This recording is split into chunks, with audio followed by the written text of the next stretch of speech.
What is happening out there, rotoscouts baseball fans? Welcome back, gang. Back from the break, back from a long week last week with not much to talk about.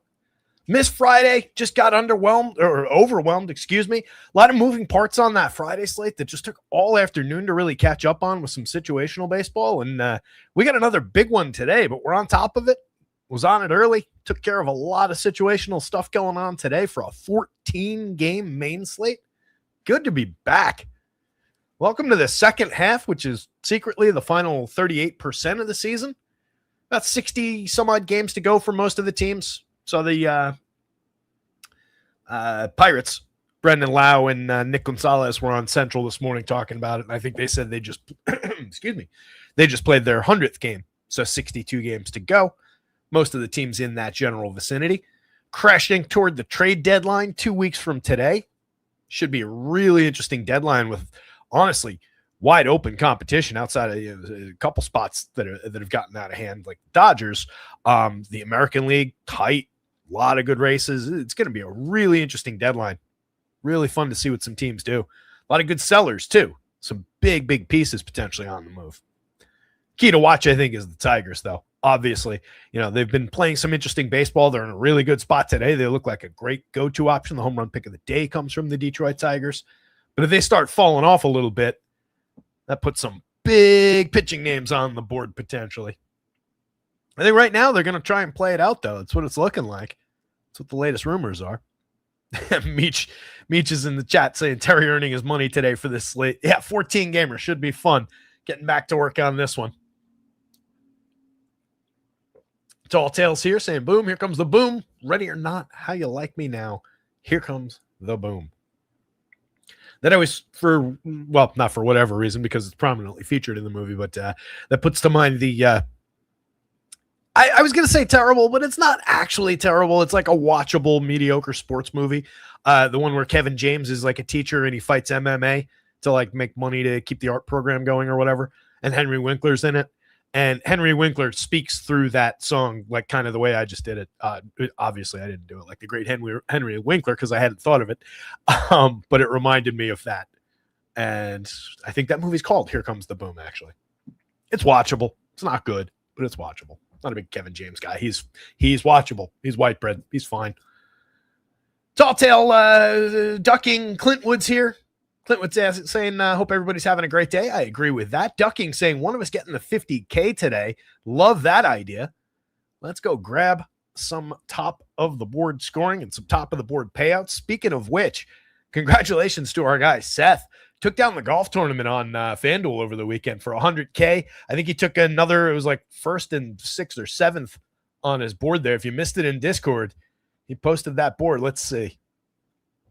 All right, guys. Seth took down first and fifth on the FanDuel golf slate. 100K to first, 7,500 in fifth place. Can't take any credit for that one, unfortunately. Don't have PGA projections up at the site, but congrats to our guy Seth and a regular over at the site, big part of the community. So love to see that.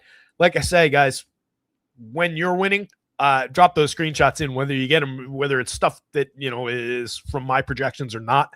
I just love to see people in the community winning. It just makes me feel good. So congrats to Seth. Congrats to any other winners. I know we've had some success recently. So all the recent winners out there. No congrats to you guys yet in the home run picks contest, which I think is a good place to get us underway here, as we've already burnt a few minutes on a giant slate up top. But there's your home run picks contest. Win a free month of content over at rotoscouts. You can start that now. You can wait another month and change. Start it up when football starts. We're rocketing toward the beginning of the football season. I'm actually wearing a Giants shirt today. I was wearing this Giants hat moments before the show started, and then I realized I was doubling up, and I don't love to do that for weird reasons. So I swapped out to my Yankees hat real quick before the show started. But the home run picks contest is ongoing. You can use that month whenever you want. First of 5 correct picks wins. Cujo stalled out at 4 correct picks. He's been there for a minute. Loyalty Chisels at 3. Andy GPS also at 3. Everybody else who has one has just 1, and there's some zeros on the board as well. The rules are you got to use the same YouTube handle every single day. No burners, no alternate accounts, no asking me to cross over different names and keep track of that. 1 pick per person per day has to come from the slate discussed on today's show. Fortunately, that gives you guys 28 teams and a whole lot of players to choose from.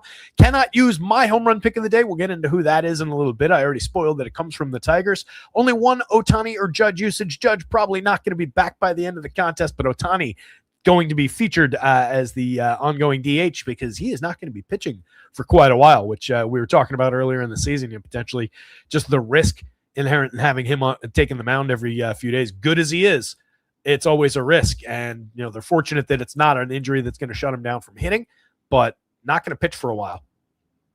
So anyway, jump in the home runs picks contest. That's got to be done after the show with a comment on the video. That's where you want to leave your home run pick. While I was talking through that, you guys should have been actually just staring down here, not listening to me ramble about the home run picks. But that's your stacks board for today. I'm pulling it up to keep the show a little bit sane. I think it's a really, really interesting stacks board. And we've got a Coors Field game that's popping up toward the top. The Nats at the very top of the board. The Rockies only a couple spots later. It's Kyle Freeland. It's Andrew Alvarez. But Alvarez has an interesting impact on the Rockies upside, potentially 27th by home runs, despite it being a Coors Field game, because Alvarez has a knack for keeping the ball in the yard when he's going right. No guarantees of that, but it does throw a little bit of a wrench into the Rockies play, and they don't come up at strong value. Points per dollar, 21st and 18th points per dollar. Not great to get to that Rockies lineup, but obviously great situation. We'll talk about the implied total in that game in just a moment. And then the Cubs and the Tigers, both looking tremendous. The Tigers come in second by points on both sides, first by value on both sites, first by home runs. They're the 4th highest Vegas projection, and they're facing the corpse of Jamison Tyon on the mound. Looks like a tremendous day in Chicago in general, because the Cubbies are in 4th on both sides by points. They don't show nearly as much value, but they're strong by home run rank. They're 3rd overall by run projection. They're another team up into the mid-5s on the board. The Angels are popping a little bit. The Royals are popping a little bit, but that's another 2 teams that are somewhat hampered there, as you can see again in the home run column. 21st and 25th, both these guys, when they're going right, capable of keeping the ball on the ground, really have an impact on the ability to hit home runs. Not saying that the Angels with all those home run bats and the Royals with some bats that are starting to come around, some returns to that lineup, and some underperformance throughout the year. Not to say those guys can't go out there and hit home runs, but it does have a little bit of an impact that, again, throws a little wrench into those teams up top. I do like the value marks that the Angels are showing on both sides. I like the value mark that the Royals are pulling on FanDuel. They're not, by any means unusable on DraftKings, but 12th, kind of mid-board as far as points per dollar value. Keep in mind when we're talking through this part of the board, though, as far as points, value ratings, a lot of this is extremely close. We're talking about small decimal differences. In some of these cases, we're talking about 1/100th of a point of difference between just, being ranked 12th or 13th. Not specifically those, but that's the point I'm trying to make, is it's very, very close. I think you get an interesting spot with San Francisco in a good hitting environment. Kansas City just heating up over there. Had a lot of big totals in that ballpark lately. They're 7th by Vegas total, but they slipped to the middle of the board. They're perfectly fine. I can see the upside, but they're going against Michael Wacha, who is a very serviceable, just average type pitcher who can go out there and eat innings, typically keeps teams to 4 runs and books, has the shot at booking a quality start in a lot of his outings. So it's not a great standout type spot for that up and down Giants team. I don't love that. Then you hit the Dodgers in the middle of the board. They're 22nd by Vegas total. Again, I'm just kind of talking through some of these weird looking outlier spots that we're seeing on the board because I think it's important. The Dodgers coming up 26th by DraftKings value, 16th by FanDuel value. I couldn't suppress them any further. They're facing Chris Sanchez today, one of the best pitchers in baseball. They're 22nd by implied total on the Vegas board, but they climb a little higher than that just because of who they are and who's in that lineup. But know that that's not a very good spot. Sanchez is just tremendous and a very good run limiter. But getting to the Dodgers in a contrarian sense, always on the board. Mid-board type values, 19th by home runs, doesn't look great against Sanchez. So definitely some more reasons to go away from Dodgers bats today when there are usually a lot of good reasons to get Dodgers in your life. And then you just kind of hit the bottom of the board with some obvious, matchup-based issues. I think Texas may be interesting. They're showing some value. 10th ranked by home runs against Eric Fede. That's an interesting enough spot. I don't love the cards against Jose Soriano, even though he's been not nearly the pitcher he was at the beginning of the year. It's a little bit of a challenging spot. He's a very talented pitcher, and he's another guy, monster impact on the home run total because of his ability to keep the ball down. Any one of these guys down toward the bottom or mixing in as some of your better pitchers, with the exception of Ronald Blanco, comes up 25th. Talented guy, 3-4 starter type abilities. But this is his first start back from TJ, and I'm not expecting him for more than, say, 4 innings, maybe 4 innings and change. And it wouldn't shock me if the Marlins were able to hang some runs on him. They do come up 9th by home run, but only 19th by Vegas total in that game. And then Mitch Bratt comes up 28th ranked. It's another spot where I'm just not expecting innings and throwing some value-based athletics bats. 6th ranked by home runs. Maybe you get a little quality there, but it's a diminished athletics lineup to a degree. Sean Sullivan Jr. is here. Glad to make a live show. Glad to have you here, buddy. Reg Kelp. What's up, Reg? House. Good to see you guys. Cujo's here. If you guys didn't hear before you walked in, which obviously if you weren't here, you didn't hear it. But one more time, congrats to our guy Seth. I don't know if Seth's even here for the show, but took down 100,000 plus over the weekend in golf. Not a bad way to spend your weekend. Let me grab, so that's just a quick tour through the stacks board there. Let me grab the weather.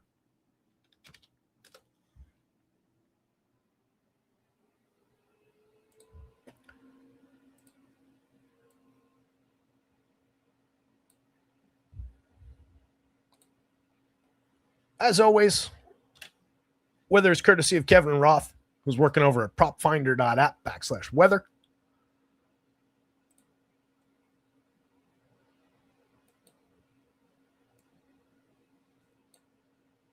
Check him out. Follow him over at on Twitter at Kevin Roth WX. So only that first game's not on the board, the Minnesota and Cleveland game. As far as our challenging spots, that orange on the board for Chicago, he's saying, per again, Kevin Roth, nasty line of potentially game-ending storms right around scheduled first pitch. Another model shows the game is fully dry. So there's some back and forth in his data, some back and forth in the model. What's noteworthy there, what's pushing the major upside for that game, is that 16-mile-an-hour wind blowing out. We all know how that can play in Wrigley. Nice warm night at 82 degrees, so not a cool Chicago night by any means. Should be a really good spot if that game plays, but obviously we got to keep our eye on it just because of those storms in the area. The usual pop-up storms type issue in Atlanta. Nothing really crazy to worry about there. And then I just wanted to highlight again the KC spot. Like I said, really warming up in that area, 94-degree day. Wind blowing out, but nothing crazy at 7 miles an hour. But that is a interesting enough spot and has been playing up for game totals lately. I think those are the only real key. 94 degrees out of Coors Field certainly helped the ball travel a little bit. Nothing else really popping on that board. So that Wrigley game is definitely the critical concern there. But obviously a lot of weather-based upside if that continues to play. The other note that Roth made in that weather note is that a change in, like I said, it's different on different models that he uses. And what he pointed out is a change from one to the other could impact how that wind is blowing. So just also have that in mind, that there could be a sudden turnaround in wind direction there, which would obviously impact things. So board in Vegas, you can see the KC game, 10-run total there. Joker's obviously excited about it. Both those teams coming in around 5. The Giants, as mentioned, don't necessarily love targeting Michael Wacha out of all these. There are many targetable spots on this board. But that is a good-looking total in a very hitter-friendly situation in that ballpark tonight. I like the look of the Royals a little bit more, but they are impacted by McDonald's ability to keep the ball down. So both of those spots, good as they might look, there's an argument to be made against both of those teams necessarily rocketing to the very top of the board. But they're both obviously in interesting enough spots. KC right there. San Francisco a little bit further down, but still easily mid-board with more faith than that in Vegas. Starting things off all the way up at the top, though, 2 sub-4 implied totals up in the Bronx. That's an interesting one. It's Braxton Ashcraft against Ryan Weathers. Wouldn't shock me if the Pirates got to Weathers. He definitely allows plenty of premium contact. They've got some power in that lineup. That's a very interesting Pirates team. But Weathers is also talented. 4.15 ERA on the season, but a 3.28 xFIP once we take the home runs and normalize them. Obviously pitching a lot better. So you take the mistakes, you take the long ball out of the equation a little bit, and you can understand the sub-4 implied total. But it is a spot that could get away from them. Multi-home run upside is always on the board. Yankees still diminished by the lack of Aaron Judge, still an ongoing no Giancarlo Stanton, but there is some upside. They're not going to roll out that first game on Sunday lineup that they did yesterday every single time. So a lot of upside can go into the Yanks on any given slate, but Ashcraft pitching pretty well. 3.49 ERA, 3.21 xFIP on the season. Nick Martinez on the mound for the Rays facing the Blue Jays. Blue Jays pulling a 4.21 implied total. Don't really see too much reason to go to Martinez, who's just been overperforming throughout the season. Only 62 Ks and 105 1/3 is noteworthy as far as fantasy upside goes. He's pitched to a 2.65 ERA. He's booked some quality starts, although he has only finished the sixth twice in his last 6 starts. Pitched into the 6th in every start, but didn't get out of the 6th, except for 2 in his last 6. And more to the point, a 4.61 xFIP on the season. So just been lucky, been getting away with it. I think those Blue Jays bats, potentially from a 4.21 total, could do a little bit of damage against a guy who's going to let them put bat on ball. That's a key with that team. So I don't hate that spot, and it could be kind of sneaky on this slate. Dylan Cease on the mound, keeping the Rays way down at 3.37 implied runs, having a big impact on their quality. You know that it's all about the run creation engine up at the top with the top 3 hitters in that lineup and then some spare parts. Not a great spot, even in a contrarian sense, to get to Rays, but maybe if you're building 150, you're throwing a few darts at those top 3 hitters anyway, mixing them in with other high-quality spots. They will be very, very low owned for their quality. But Dylan Cease, one of the top pitchers on the board. Dodgers and Phillies. Interesting game there. It's Emmett Sheehan. It's Christy Sanchez. You can see the Dodgers impacted by Sanchez at 4.02 implied runs, but that's actually a big total against him. Most teams are coming in like where the Rays are against him. So that says a little bit about that Dodger spot and kind of contextualizes what I was trying to say about them, how you can't really suppress them too far down the board when it comes to DFS upside just because of who's in that lineup and how they grade out. The 4.57 implied total for the Phils against Emmett Sheehan, who is a talented pitcher, had a very good game last time out, 2 earned runs on 3 hits over 5 1/3 against Arizona, struck out 7, was tremendous, but has had an up and down kind of a season. He's got better stuff than his reliability right now. But a talented kid, wouldn't surprise to see him have a good day against the Phils. But if I had gun to my head, I'm taking the Phils side of that equation. Big spot for offense with the Red Sox pulling a 5+ implied total against Shane Baz. Baz pitching to a 4.19 ERA, but a 4.34 xFIP. He can give up a little bit of power. And this is a just really interesting game from the fact that the Sox are on a 13-game win streak and the Orioles are on a 7-game win streak. 2 teams rocketing up the board in the American League East right now, squaring off. This is the second time the 2 teams come into the same game with I'm going to try and remember it. Second time the 2 teams come into the same game with a win streak of more than 7 games that totals to more than 20 games. And the last time in Major League history that happened was like 1884. I might have the year wrong, but that was a tweet I read right before the show. Just a wild collision of 2 teams who have been on a roll, and 2 teams that, at least on the Orioles side anyway, they were underperforming their talent throughout most of the first 2/3 of the season. The Red Sox, arguably, this is an exceptional run they've been on, no doubt, but maybe a run of overperformance for that lineup. Some guys I don't fully believe in that mediocre mix and matchy kind of a lineup, but a great total for them in a good spot against Baz today is all we really care about. Peyton Tolley on the mound for the Sox, a very usable starter going up against the Orioles, who do, for all the right-handed power that they have, and they are drawing some power against Tolley today. He's given up just 8 home runs in 84 innings, but there's a lot of righty thunder in that lineup. They haven't really succeeded in creating runs against left-handed pitching this season as a active roster. So not a great Orioles spot, 4.10 implied total. Padres against the Braves, 9-run game there. Most of it going toward the Braves, 4.79 implied. They're going up against JP Sears. I love the matchup there for some Atlanta upside. Austin Riley, don't look now, but his last 14 days and with an all-star break in there. But his last handful of games have been really good. Maybe finally getting the engine started for the season. We could use him. That's a big righty bat that probably people haven't taken note of yet against a bad lefty. So interesting spot for Riley to continue. Interesting spot for that upside Braves lineup in general.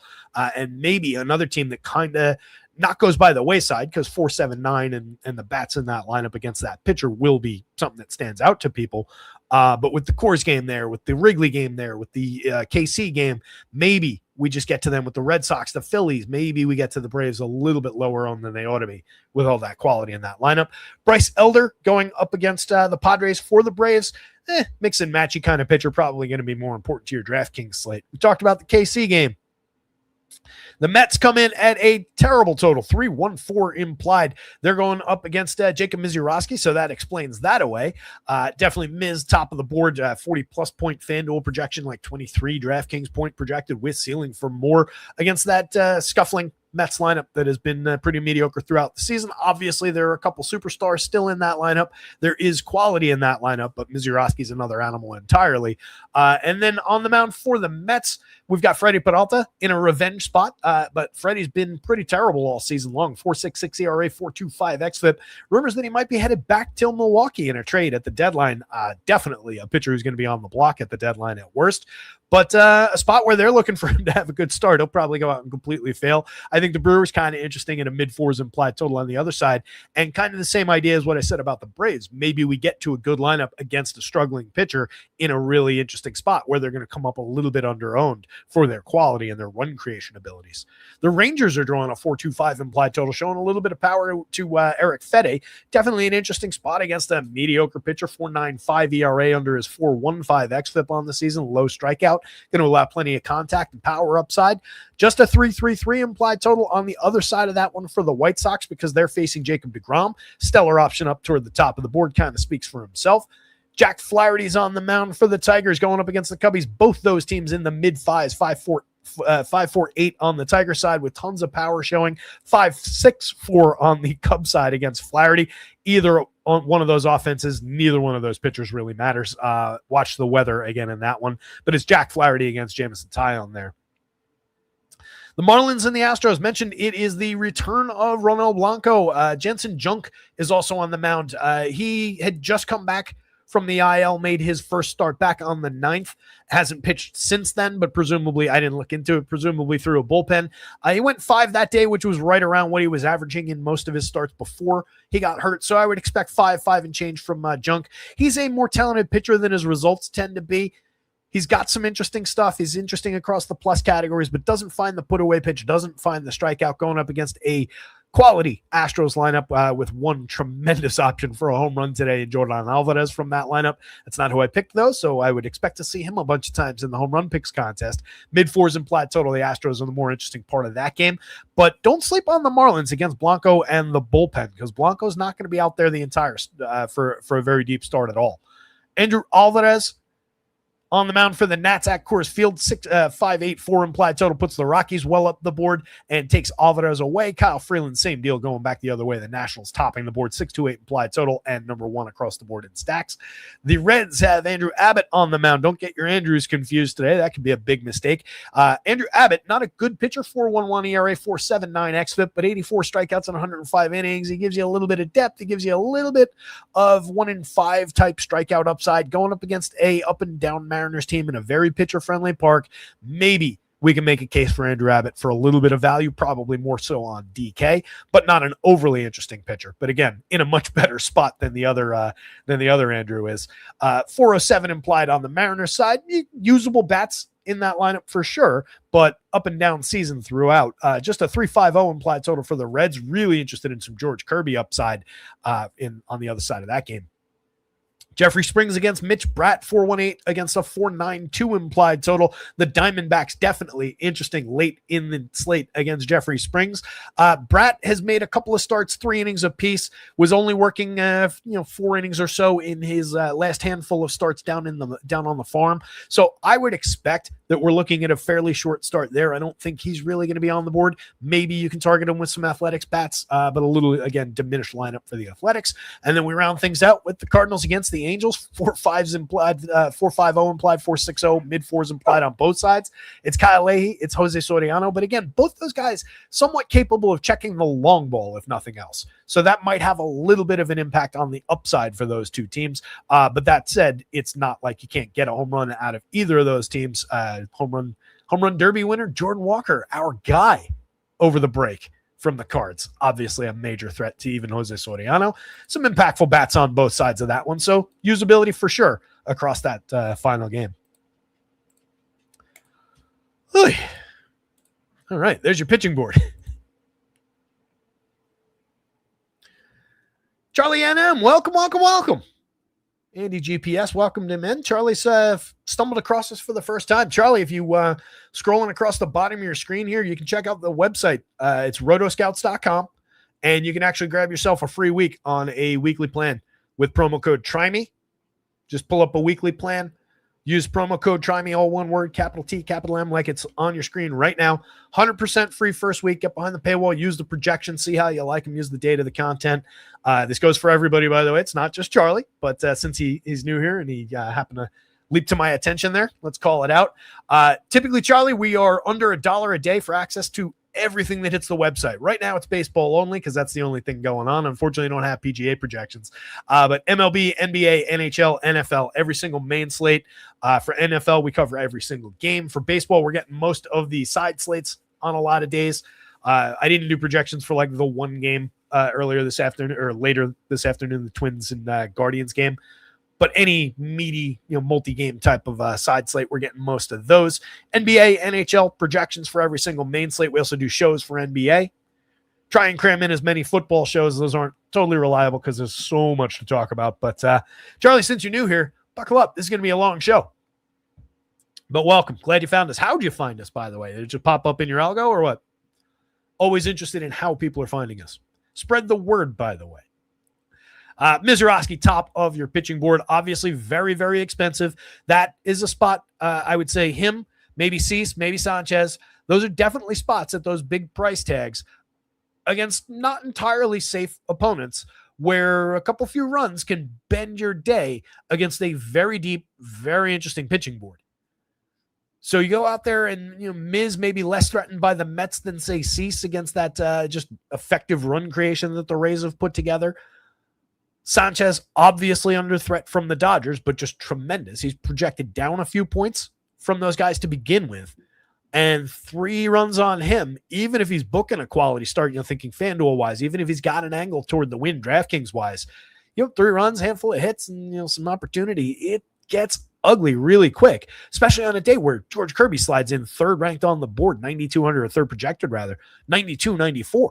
Jacob deGrom against the gettable White Sox, 98-10,000. The White Sox have Colson Montgomery. They've got Murakami back recently. They've been an interesting, frisky team. They're competing for a are they in the playoff race? Actually, I was saying that as I was thinking of the Pirates.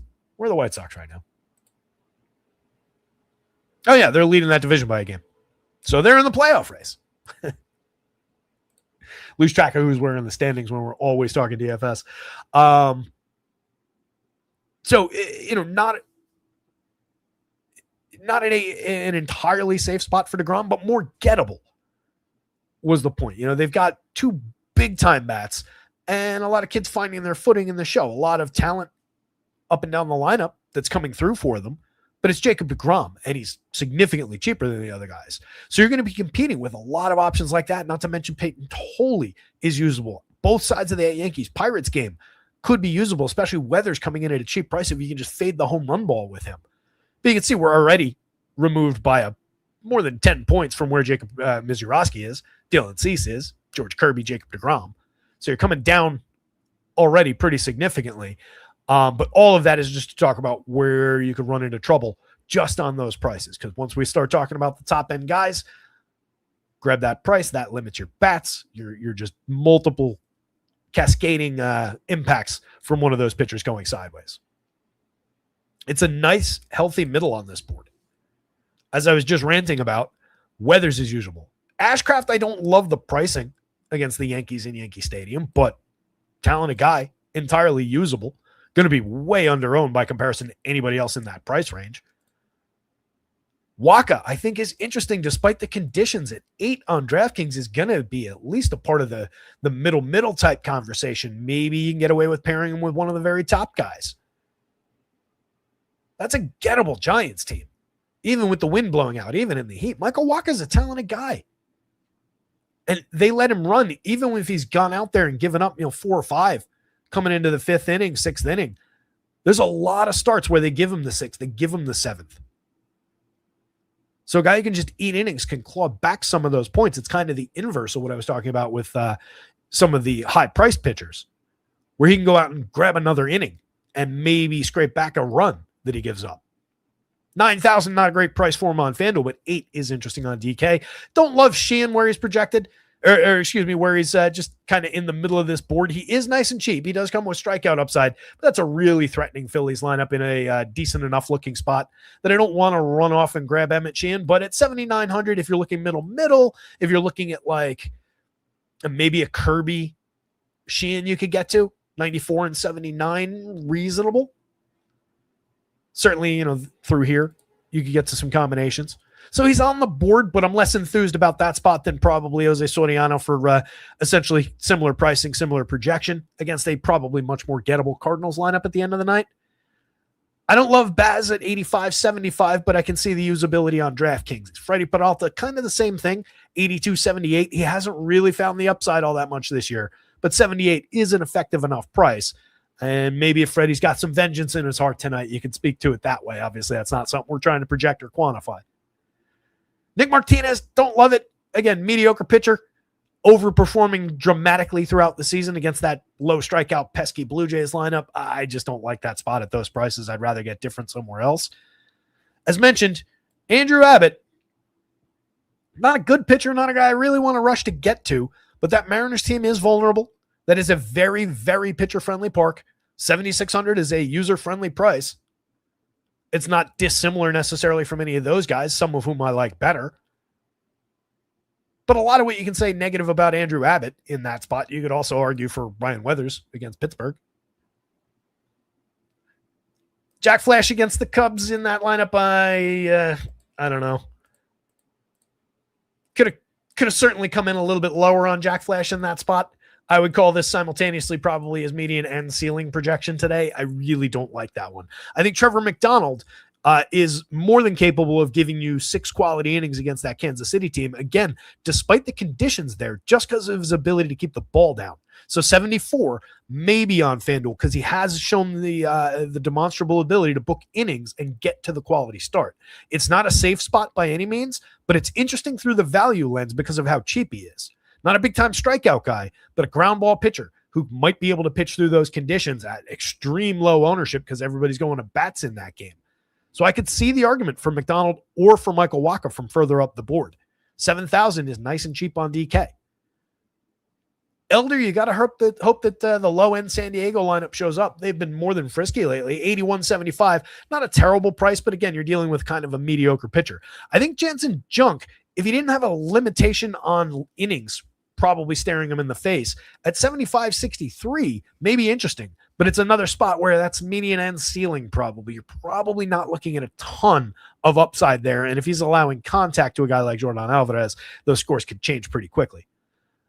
Leahy's interesting maybe for limiting home run upside at 6,500 and just booking five innings and maybe a path to a win if his guys can get to Soriano on the other side. I like Soriano a lot better, but the savings kind of makes up any difference in the 2 points of projection that separate those two guys. Leahy's a low-end guy. Soriano comes with a lot more strikeout potential. JP Sears is a target for Braves bats. Eric Fetty's a target for Rangers bats. Ronald Blanco's not going to pitch deep enough into that game, not even at 66. If they had him at like 4 today, that would have been at least a discussable option, but they just don't. I think absolute ceiling of 5 innings, and I don't expect him to get to that. Tyone's a target. Springs is a target. You get the point going down the board. There is no basement here. I would say solid cutoff at Kyle Leahy. Jansen Junk probably not on your board.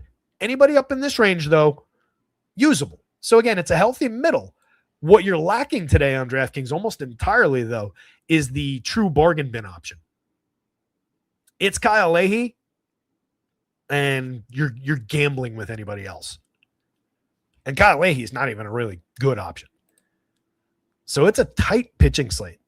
I think there's a really good cause to, and I know we're taking a lot of time on this, guys, but we are going to get to the game by game, and we're going to tear our way through these 14 games. But I think it's important to talk about, and I think it is probably a good day to, if you're running a bunch of lineup builds through Cruncher or whatever your site of choice is as far as building lineups, take Miz, Cease, DeGrom, and Chrissy Sanchez. Leave anybody under 10K. This is mostly for DraftKings. Take those 4 guys out for a couple of runs. And just let the Kirby's, you could even maybe leave DeGrom at right exactly at 10K, but more to the point, leave the Kirby's, Tollies, Ashcrafts, Weathers, Wakas, Sheehan, so on and so forth of the world, this entire midboard, and let these guys fall together more. And you can probably extract a lot of angles and a lot of quality for your DraftKings builds, because everybody's going to be wanting to use those 5-figure guys. And there's a lot of options through the upside 4-figure guys, the highest price guys through here, and then the midboard. In that same process, you could probably do well to take these bottom end guys out as well, so you don't start getting combinations of, midboard type option and bottom end. The idea there is to get a lot of combinations of, Kirby and that group of pitchers.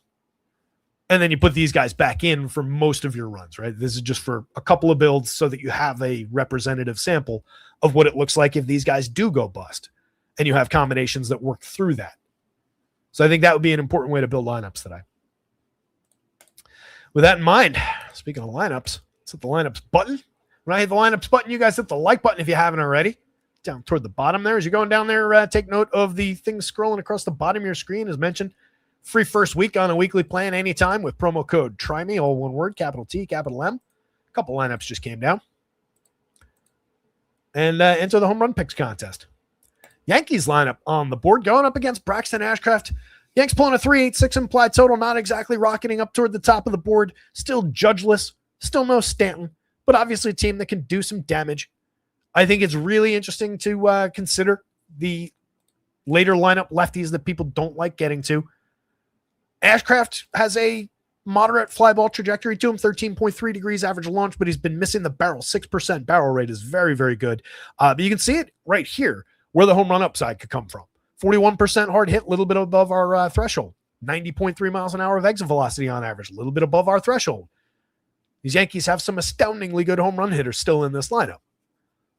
He's given up a 3.04% home run rate, entirely manageable, in line with expectations that would be created from those batted ball events, but he's not invulnerable to the home run. He is having a little bit of an impact here. Fantastic rating by Stuff Plus, above average across all 3 of the plus categories with multiple above average pitches. 27.8% strikeout against 5.9% walk on the season, a 3.49 ERA, a 3.21 xFIP. Ashcraft is tremendous. 92, definitely in the conversation on DraftKings. 10,000 on FanDuel as mentioned. I don't love the price to tackle the Yankees, but that probably renders him lower owned by comparison to the entire top of the board and guys at similar price. And he is a little bit cheaper than those guys. And these Yankees can feed you strikeout upside, 23.5% strikeout rate for this confirmed version of the Yankees lineup. So Ashcraft entirely usable. Yankees lineup against him entirely usable. But going the other side of the pitching equation first, 77, 87 as mentioned. Weather's definitely usable. What he's got to fade is the long ball. 3.91% home run rate. He has gotten that mostly under control in his last handful of starts. It hasn't exactly led to reliably good results, but at least in his last 4, he has not given up a home run. Going back to June 18th was the last start in which he gave up a home run. He was just on a run of bad out or okay up and down type outings where he was giving up multiple home runs that ruined his day. In the last few, Last start before the break against the Nats, good outing, 6 strikeouts, 1 earned run on over 5 1/3. Didn't book the quality start, which is problematic. 2 starts prior to that, 4 earned runs over just 4 innings against the Twins.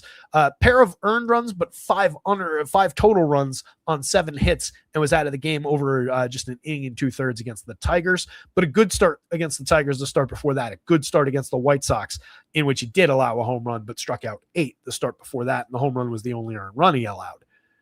So he's been all over the map, but there is strikeout potential. He's striking out 26.9%, walking just 6.6. There's no problems other than the ones that have been created by the long ball. So if you can get through that, you're okay. The Pirates have plenty of power to throw at him, though. Starting at the top of their lineup, Jake Mangum in the projected lineup here. Hitting for average, getting on base effectively, 303, 355. He's been decent for them this season.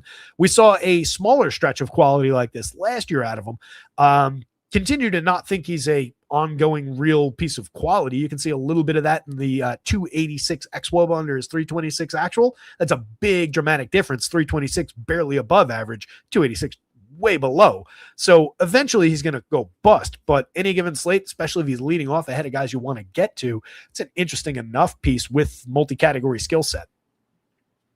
Nick Gonzalez hitting 311, 370, 407. As mentioned, I was watching him and Brendan Lau down here in the lineup on Central this morning, talking about their hitting styles and just their backgrounds and everything. And Gonzalez maybe holding out on us as far as power goes. He's had a tremendous year at the plate. He's succeeding a lot via BABIP, which you can see for him again by about 20 points of removal between the xWOBA and the actual. But he hasn't been hitting the ball hard. He hasn't been driving the ball. 2.8% barrel, 36% hard hit rate. It's been very low strikeout, medium walk rate, so a ton of balls in play that he's, again, finding success on. But looking back at him for college numbers and things that they were talking about, he's a guy who does have the ability to launch one. So as he grows as a player, that's an interesting enough guy, and it's something I wasn't really giving him a lot of credit for. So at 43-31, he's only hit 5 home runs. He's stolen 4 bags on the season. These 2 categories kind of mediocre so far, but with the potential to see an uplift over the last third of the season here, kind of interested, especially if I'm going Pirates. That's a very affordable third baseman. Brian Reynolds at 55-36, totally earning that price. 14 home runs, a 398 on base to focus on. 20 points of difference between the xWOBA and the actual, but plenty of quality there. A 140 WRC plus, big part of their success this year. Speaking of which, Esmeralda Valdez, a dozen home runs already on the board in 118 plate appearances. This dude has ridiculous raw power, 27.4% barrel rate. We'll see how much of that he can sustain in an ongoing sense, but this was a kid who was mashing in the minor leagues, comes with a ton of strikeout, 37.3%. He's a big-time zero or bust type of a home run or bust type of a play. But at 4,000 on DraftKings, very, very interesting in Yankee Stadium against a lefty. Major power upside, 8.58. Honestly, if the model knew more about this surge, probably should be above 10. 3,500, big time price difference to illustrate the quality across on FanDuel. Ryan O'Hearn and Brendan Lau, diminished lefty here, but no issues getting to them. They are incredibly high quality.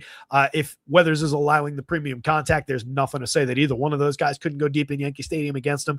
And then if Weathers gets chased, you deal with some right-handed options out of the Yankees bullpen. So fire away with those guys. In between those two, Marcelo Ozuna still drawing some power upside. The model's got a very long memory. 8.7% barrel rate this season.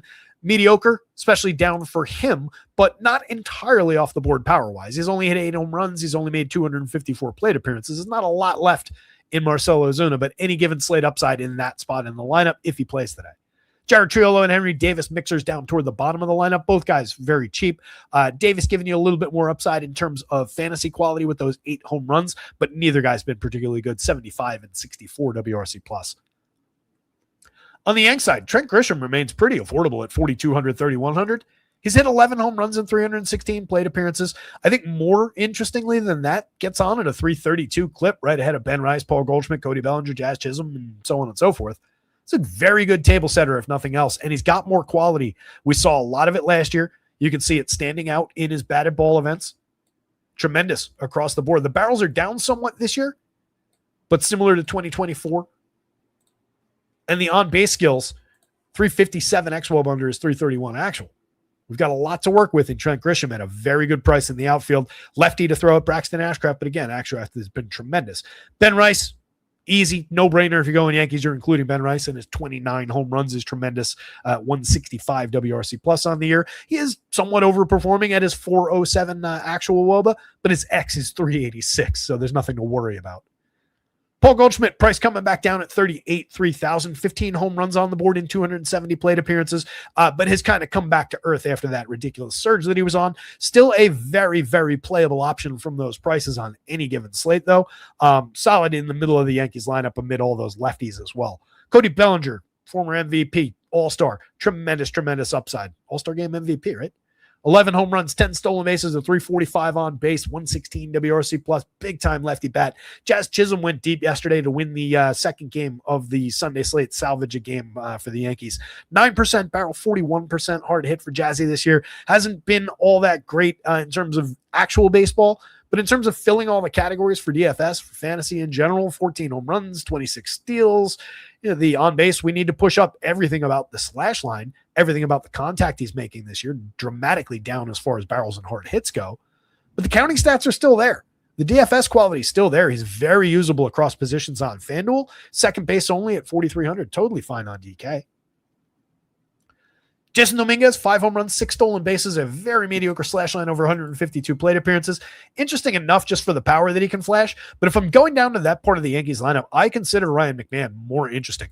First off, you fill third base. Instead of booking an outfield spot, you get him for 1,000 less across both sites, more so on FanDuel. He's hit 9 home runs in 232 plate appearances so far this year. He's been mostly bad, but he's carrying interesting premium contact numbers from the left side that jibe entirely with who he's always been. He's just having a Ryan McMahon type season. This is just who he is. But he's a multi-time 20 home run hitter. A little support in that, over the years from Coors Field. But nothing to say that a lefty like him can't hit one in Yankee Stadium. And pretty much every time we've ranted about him this year, he's come up with a homer.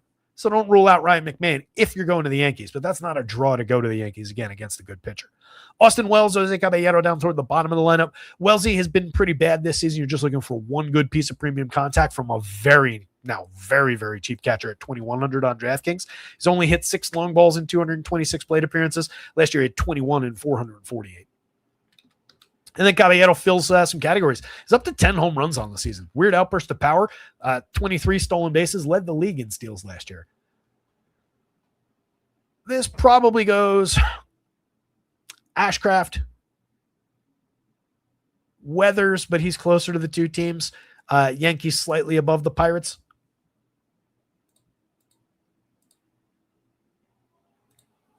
Keep this rolling here. Dylan Cease, incredibly interesting with his 36.9% strikeout rate, kind of erases any concerns about the 11% walk. 2.56 ERA with a near matching 2.62 xFIP, 2.96 Sierra is a little bit higher, but again, no concerns. 25.9% strikeout minus walk rate, allowing just a 4.4% barrel in elite 33% hard hits, 85.7 miles an hour of exit velo. Difficult. Doesn't even begin to describe the 1.25% home run rate that he's allowed this season. Major impact on the Rays. Power upside for anybody not named Junior Caminero. And against mere mortals, he's usually in the 14-15 range. For anybody new out there, home run model 10 is like your magic number, means you've got a very good chance in an ongoing sense across the full game of hitting a home run. 5 obviously put you like halfway to that. So you've got a couple guys floating around 5 in the usual suspects up at the top of the lineup in Johnny Diaz and Jonathan Aranda. 13 and 14 home runs. Those guys are ridiculous sources of run creation with their matching 388 on base percentages. Their 362 xWOBA, 366 xWOBA under tremendous actuals, 140 and 137 WRC plus. You go through those guys and then this lineup can tend to fall off a cliff a little bit. That's really the issue with the Rays. As I've highlighted many times, these 3 guys are ultra interesting, even against a pitcher like Dylan Cease. That's the argument for going to the Rays for a ambush kind of approach to this slate.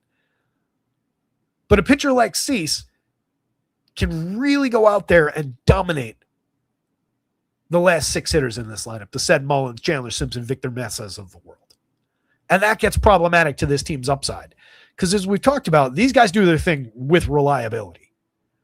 But the rest of these guys, you're getting 1 or 2 contributions from down here just in key spots that tend to work out for this team to win ball games. But not a one of those guys is good. 110 WRC plus for Victor Massa Jr., over 112 plate appearances, puts him in the lead for that group. That comes mostly off those 7 home runs. Otherwise, 216, 306, 454, a 329 actual WOBA with an exact league average 320X underneath it. There's nothing special about that. 10.8% barrel's fine, but a 37.8% hard hit rate is underwhelming. That's not a good option. And he's been the guy he's the only guy who's been an above average run creator. You're dealing with 5 guys who are well below average. So that's where Dylan Cease's true dominance comes through. If you're going to the Rays for DFS, you're taking those 3 guys off the top of the board at high prices to face Dylan Cease, which is problematic in and of itself.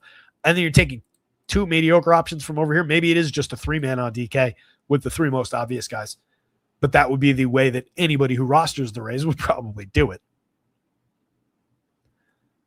Other than Mesa down lineup, you get any given slate upside out of Seth Mullins, 11 home runs and 15 stolen bases. He's got a shot, outside shot at a 2020 year. Needs to have a monster last third. More likely we're going to finish around 15, 22. But decent DFS days in there. Overall, the consistency is entirely lacking with a 277, 264 weighted on base marks. Chandler Simpson, blazingly fast, but doing very little with it this season. 282, 316, 346, but an empty 85 WRC plus, a 262 xWOBA. He'll continue to defy xWOBA because of the speed, but he's only defying it to a 293 actual. So he's not doing anything. And then 3 mix and match guys at the bottom. Nick Martinez, as mentioned, 2.65 ERA, sparkling. Part of their success as far as winning games. But the actual numbers, the expected numbers rather, 4.61 xFIP, 4.80 Sierra. Those are more indicative. Those are more predictive of what's going to happen. 14.5% strikeout. He doesn't walk anybody. Nice and tidy there, but it only amounts to a 10.05 strikeout minus walk. Again, another great indicator of future ERA. Nice, simple one. When in doubt, if you have no access to these numbers, just subtract that number from that number. You're looking for 20 to make him an ace. He's just over halfway there. He's a good locator, soft tosser, allows a lot of contact, relies on his defense, getting away with a lot. That's the kind of guy who matches up poorly with this low strikeout, 17% strikeout rate for this confirmed Blue Jays lineup. Super high contact Blue Jays squad. They don't draw a ton of walks. They just put a lot of balls in play. So it's a collision of 2 factors that favor the Blue Jays pretty tremendously. 4.21 implied total doesn't necessarily feel high enough. I wouldn't have been surprised at all to see the Blue Jays at a 4.5. They don't show a ton of power upside, but they don't necessarily need it to manufacture some runs if Nick Martinez comes out there and goes a little bit sideways, like his underlying numbers say he should. So give me some Blue Jays bats above Nick Martinez. I get him a little bit more at 8,000 on DK, but that's a little bit high compared to that long list of $7,400, $7,500 guys. If you go to the Blue Jays side, Ernie Clement, top of the lineup, all-star Ernie Clement, you got to throw it in. 3,500, 2,800 across multiple positions on both sides. Great way to get things started. 295, 320, 428. A lot of success on balls in play, but that's the name of his game. 9.6% strikeout, 3.6% walk. He is a batted ball event machine. He doesn't hit the ball particularly hard, but he has found 8 home runs this season. 325 weighted on base, but a 275 xWOBA under the surface reveals some of the concerns. But Ernie is that type of guy who can scramble down to first base on a ball in play and defy xWOBA a little bit. 108 WRC plus, good table setter ahead of the following guys. Nathan Luke's not necessarily the ideal hitter in the 2 spot, but he's a guy who also gets on base quite a bit. 286, 339, 398 season so far. 109 WRC plus. Another guy finding a ton of success on batted balls, but he comes in at 15% strikeout, limited walk rate. So there are a ton of balls in play. It's just a high volume team. All of these things, as far as this team being high volume on balls in play, by the way that I said they align well against Nick Martinez, he also kind of aligns well against them, because if they're just hitting ground balls to defenders, hitting atom balls, that's exactly why Nick Martinez has a 2.65 ERA. He's been successful through that. It's just not something that is likely to be sustained. And I favor the Blue Jays' ability to beat him rather than his ability to continue finding that luck. Vladdy is a absolute critical piece to anything you do if you go to the Blue Jays. He's only 4,700 on DraftKings. He's 3,000 on FanDuel. I know he hasn't been Vladdy. He's hit 6 home runs in nearly 400 plate appearances now. He's at a point below average for run creation. But he's got a 346 xWOBA lurking under that 312 actual.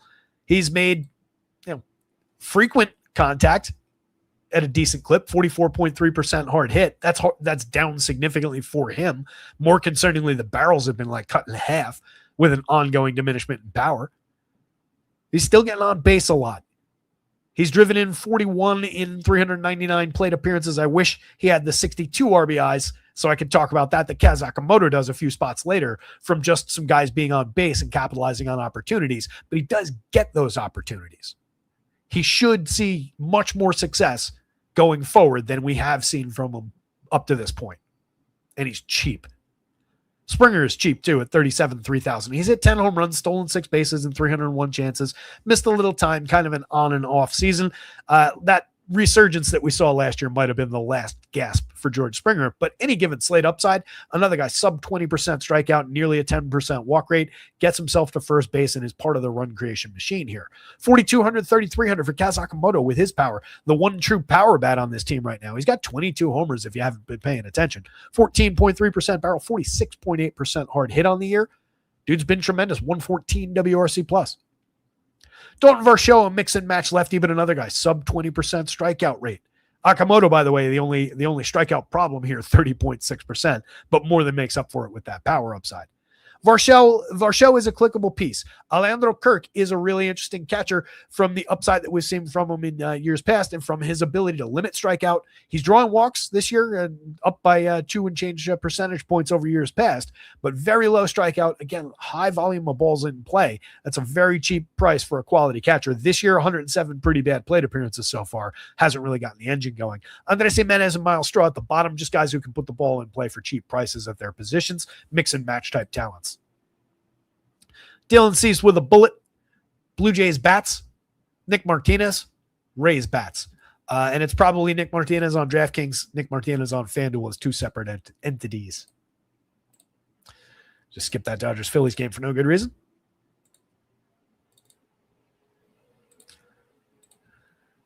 Pull down any new lineups that have come in. You guys hit the like button if you haven't already. Subscribe to the channel and hit the notification bell if you're interested in finding out when this crazy variable show goes live. Definitely not the same time every day. Working on that. A lot of lineups coming down right now. There we go. Dodgers are in. Phillies are in. So we talked about this pitching matchup. Chrissy Sanchez obviously facing a big challenge here that could go sideways at those prices, but he's one of the best pitchers on the slate, full stop. He's also coming in at one of the better projections on the board, a little bit removed from the very top with Miz, but competing for second, third, fourth on the board. 27.4% strikeout, 4.8% walk on the season. Been outrageously good. 2.62 ERA, a basically matching 2.61 xFIP, 2.86 Sierra. Limiting home runs to just 2.29%, despite a little bit of premium contact in terms of exit velo and a hard hit rate, even some barrels mixed in, because he keeps the ball to a 2.8 degree average launch angle. So he's just good at clipping power. Has a bit of an impact through here on the Dodgers. Only Shohei Ohtani in this power-packed Dodgers lineup is pulling a mark above the magic number. And even, Andy Pias, 5.53, Freddie, 4.71, Mookie, under halfway to the magic number. The only other guy above halfway is Teoscar, 5.54. Diminished version of the Dodgers at 4.02 implied runs, but not dead. Middle of the stacks board, not showing a ton of points per dollar value against Sanchez, though. But if you're talking about when we go to teams to be contrarian, we want to focus on, all right, which of these contrarian options gives me high-quality bats within that? You can't do much better than a contrarian Dodgers. Simply the best lineup in baseball. Even when they're, stacked up with like an Alex Call in there. Miguel Rojas to face the lefty. But Chrissy Sanchez is a dominant lefty. Really interesting collision of factors there. Dodgers not dead at 4 runs, though. If you're going that direction, Shohei, priority, 67, 4,000. He's hit 22 home runs. He is dealing with an injury, though. We do need to keep that in mind. A little bit of a diminishment overall for him, but 17% barrel, 52.5% hard hit, and the best player in the world. Andy Pias at 52, 34 continues to be oddly cast in that 2 spot, but holding it down fairly well. 17 home runs, a 333 on base. I just say oddly cast because you've got higher end guys like a Freddie Freeman who gets on at a 371 clip, still hits for power with 15 homers on the board. That's your two-hitter. Or Shohei himself. Max Muncy is arguably a two-hitter. Not in this lineup. Tommy Edman at 47, 3,000 multi-position across 88 plate appearances this year has been very, very good. Key contributor for this team when he's healthy. Really interesting bat. I don't love the DraftKings price. More a utility type option, and that doesn't really help you from 47 with those other very high prices. So it probably leads you to more options of Miguel Rojas, Alex Cole, Dalton Rushing down the board. Rushing's really interesting at just 3,800, 11.5% barrels. He's hit 10 home runs in 214 plate appearances. Kid's got very real power, and he's also got the ability to get on base. Near 11% walk rate, 351 weighted on base, a 342 xWOBA, 122 WRC plus on the season. Don't sleep on him. Alex Cole, righty bat who's in the lineup just to make some contact. Low strikeout, high walk rate each of his few seasons. That's a guy who can find some success for a cheap price in your outfield. It's just we've got some other options we want to put in the outfield from this team. We've got some different directions to go. But Alex Cole is a part of the conversation today if you're going Dodgers. I think Teoscar's power at just 4,200 would be crucial to any Dodgers build. Again, the only other guy who's halfway to the magic number. He's an inconsistent guy, 241, 314, 384 over 261 chances now, 307 weighted on base, 322 xWOBA.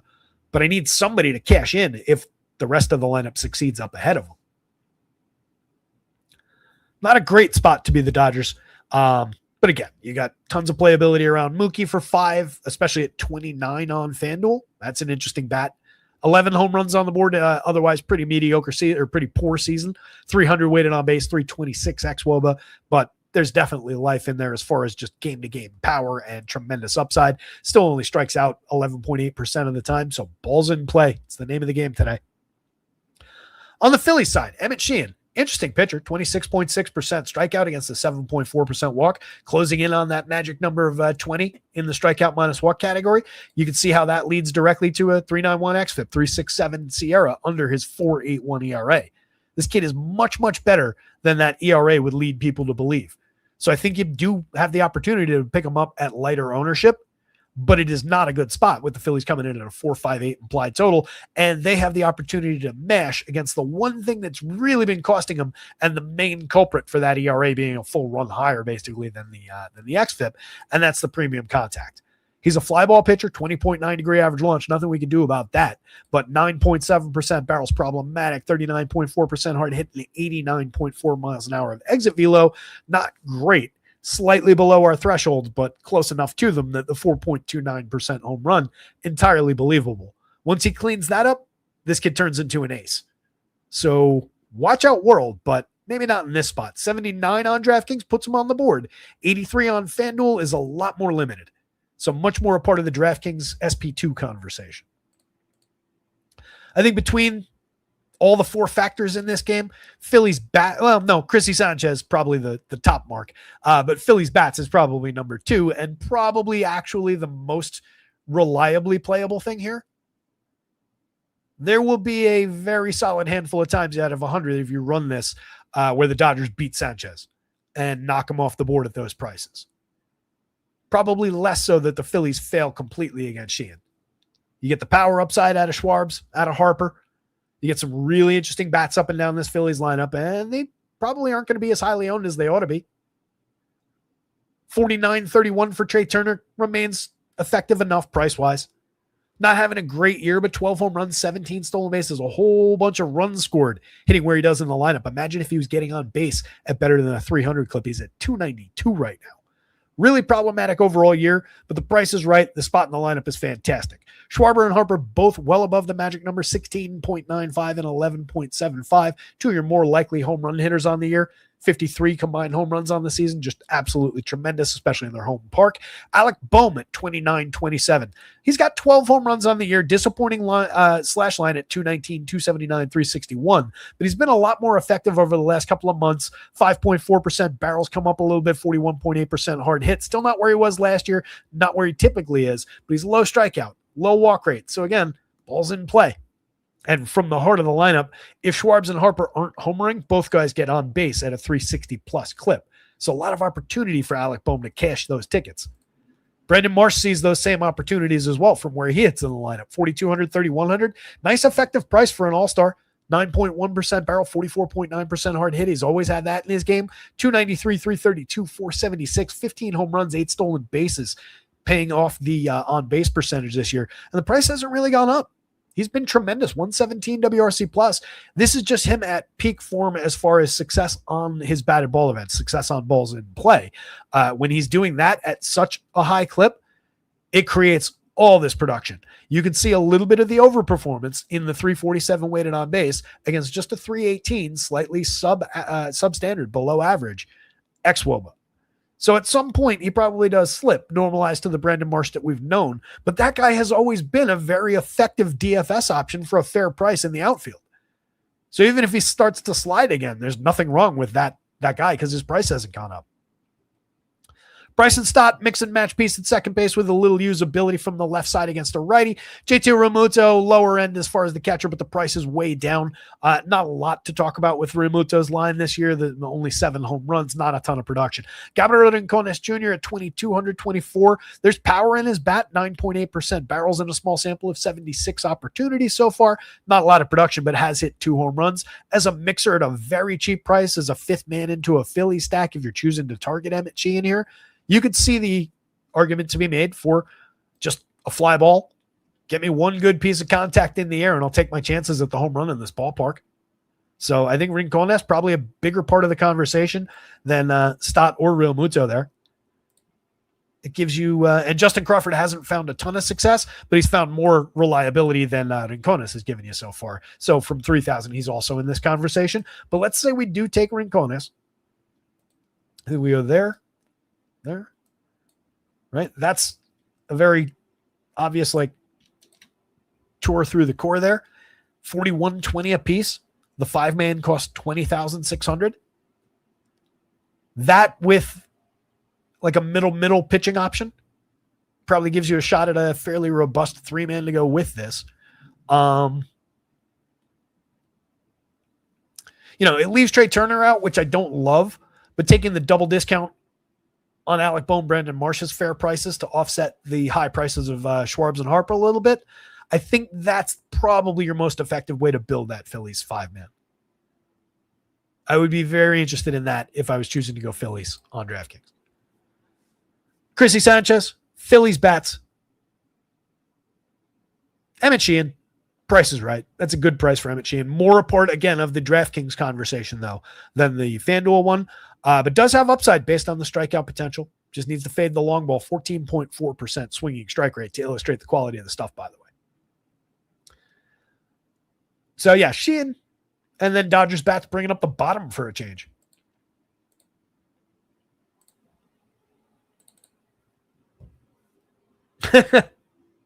Larry C popped in. He's probably not here anymore, but just popping in to hit the like button, even though I'm not playing again. Yes, I'm a scammer. Appreciate you, buddy.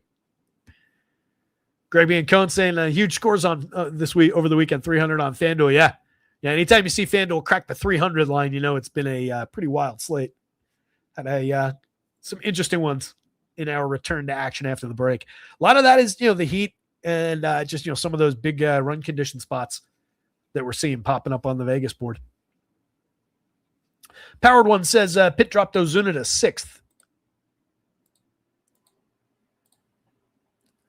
Yeah, there's your confirmed Pirates lineup. You got Billy Cook in there at the min price. Pretty empty 39 plate appearances so far. Multi-position on FanDuel for 21. It's just a price-based mixer. Jared Triolo against the lefty makes sense. That's a guy who can just put a reasonable amount of bat on ball against the lefty. Doesn't have a lot to show for his quality over 223 plate appearances this season. Everybody else, I think, was in the lineup. Esmerlin moving to the 4 spot, though, is super interesting. 12 home runs. I think he was 6. I think they flopped, right? And maybe he was 4th.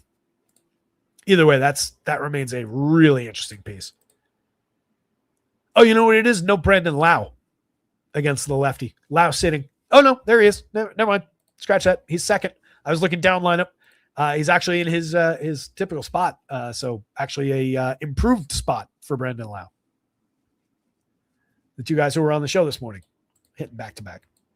All right, let's keep this thing rolling. O's and the Bo Sox, the collision of two surging AL teams. As mentioned, the Orioles coming in on a 7-game win streak, and the Red Sox 13-gamer. Not bad. Two teams that have been definitely producing a lot lately. As mentioned at the beginning of the show, though, I kind of believe more in the underlying quality of this Orioles team than I do these Red Sox. Just man for man through this lineup. You guys know I love Willie Abreu. I think a lot of Wilson Contreras.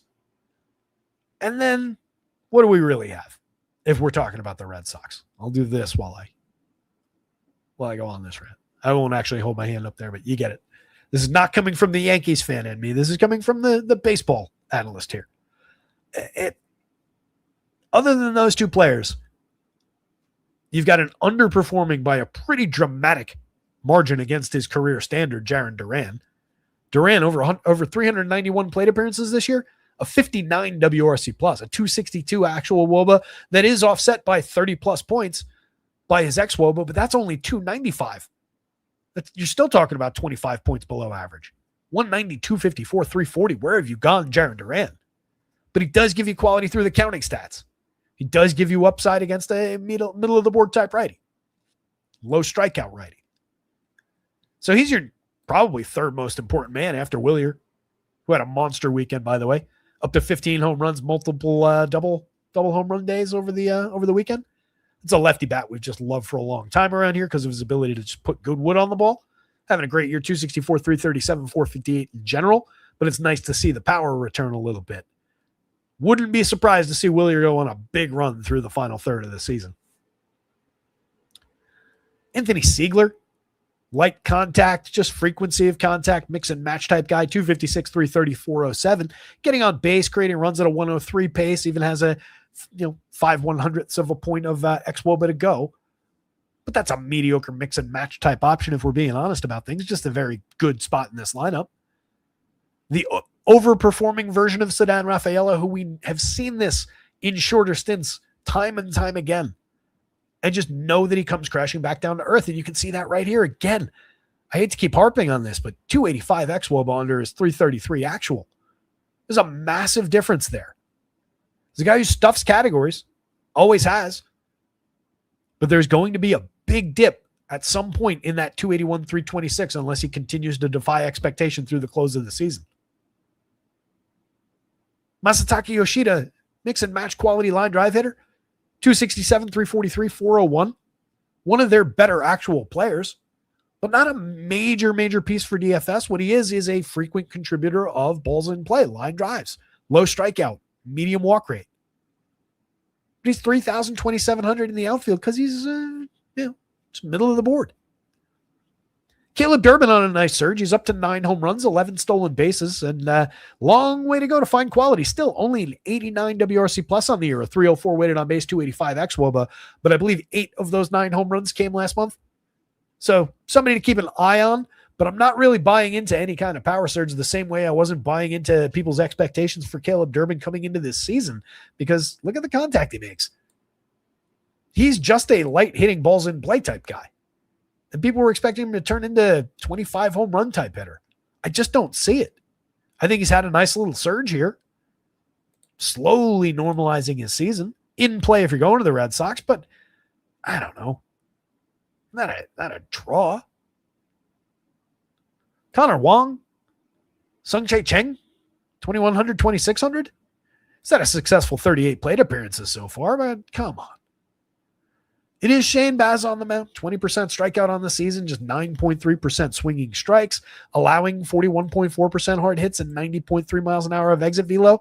I would say he's been pretty lucky to be at that 1.87% home runs. He's just had happenstance helping him to that 7.4% barrels, where the launch angle and the exit velo haven't collided in the same batted ball event, but they've both been significantly present.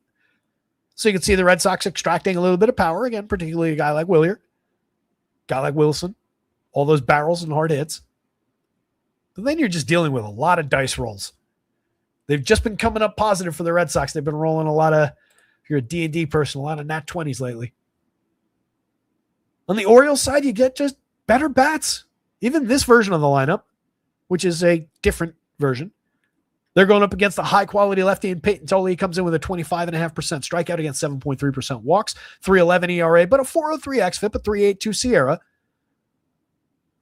The O's are showing some power up at the top with a couple of those big righties.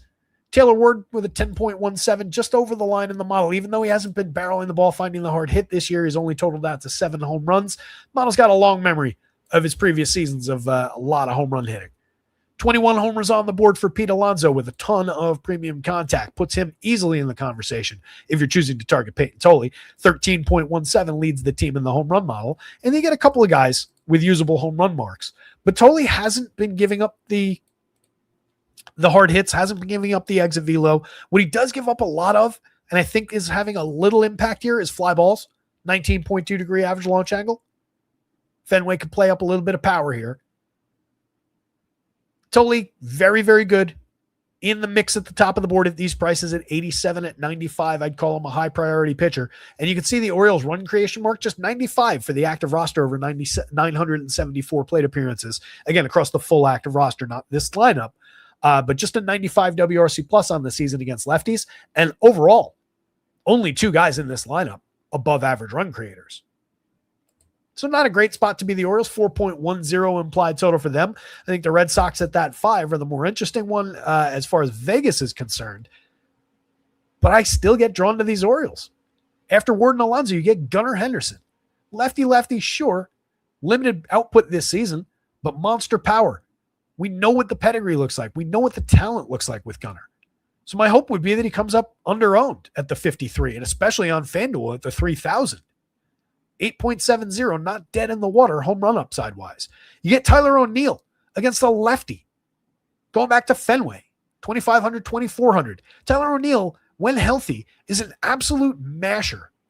9.5% barrels, 43.8% hard hits, mediocre 177 plate appearances, getting to play like every 4th or 5th day lately. But it still has lurking tremendous upside for power. 9.86 is not nothing in the home run model. Kobe Mayo has put good wood on the ball all season and only cost $3,500 at third base, a crucial position on DraftKings. 26 on FanDuel, nice and cheap. He's slashing 198, 267, 405. It's not that I don't get the cheap pricing. This is a guy I totally get it. 32.9% strikeout against 7.5% walk doesn't work either. But 13 home runs and all that premium contact, if I'm just fishing for a cheap option, that's a great piece. Leody Taveras, Jeremiah Jackson, Sam Huff, mix and match guys all. But Christian Encarnacion Strand, that's an interesting guy. 3,000 on DraftKings first and third base. I'm much less interested in that than I am at the same positions for 2,000 on FanDuel. Encarnacion Strand, 5 pretty bad plate appearances so far this year. 137 pretty bad plate appearances last year that resulted in a 59 WRC plus. Only 6 home runs. 123 plate appearances the year before that. Only 2 home runs and a terrible slash line. 241 plate appearances before that, though, back in 2023 now. 270, 328, 477, 112 WRC plus, a 207 ISO, 13 home runs and only 241 plate appearances. Not at all consistent. Has been banged up back and forth to the minor leagues over the last few seasons. But this is a guy who came up with tremendous scouting reports on his raw power. He's never going to be a consistent guy because he does not have a hit tool, but he has ridiculous raw power upside. Pulling up some minor league numbers. This year in 297 minor league plate appearances, 19 home runs, 266, 304, 544, 338 xWOB under his 359 actual, showing a little bit of consistency. Has a 30.6% strikeout and just a 4.7% walk at AAA. But has found success for the power and kind of reclaiming his talent at that level. He's 26, so he's a little bit, a year and change old for that level, but not completely. It's not like we're talking about a 30-year-old guy who's got several years of experience under his belt. Last year, in addition to the 6 that he hit in the majors, he hit another 11 in 259 minor league plate appearances. So across that 300 and change, that's 17 long balls. Limited for injury, going back to the 2023 season that I mentioned, was 13 home runs in the show. And then on top of that, across 500 total plate appearances, major league and minor league combined, his actual number is 33 home runs because he hit 20 in 316 minor league plate appearances that year. And the year before, in 2022, across entirely minor league plate appearances from low A to double A, his first year as a pro, 538 plate appearances, 32 home runs. So the point is, Christian Encarnacion Strand, against basically anybody, has major power upside. And he only costs that on DraftKings, and he costs that on FanDuel. That is a really appealing piece if you're going to the Orioles. Not that they stand out overall as a stack. They rank 16th and 19th on the points board and 17th on DraftKings by value. But you can see that standout mark on FanDuel. 6th by value on the FanDuel slate, helped by that CES number. And they stand out for a little bit of home run upside, even though Tolley has been successful at limiting homers. There are a lot of fly balls in play in Fenway today. Talked about the Red Sox, talked about the Orioles, talked about the pitching. Baz at 75 on DraftKings is a part of that mix. There's just a bunch of guys at basically that exact price or a couple $100 in either direction around it that are very, very usable. Tolley is the more appealing of the two pitchers. I would say this goes Peyton Tolley, Red Sox bats, but it's closer than those totals would suggest.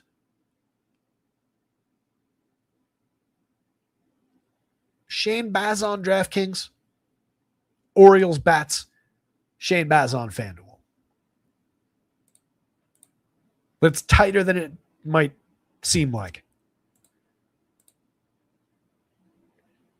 Pods and the Braves.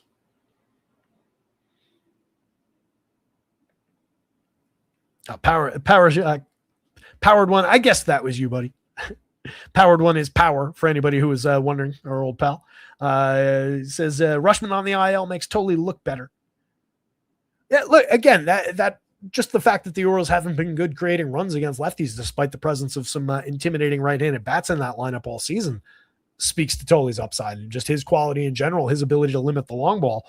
But if he just slips for a home run, let alone two of those fly balls carry a little bit, could get problematic in a hurry.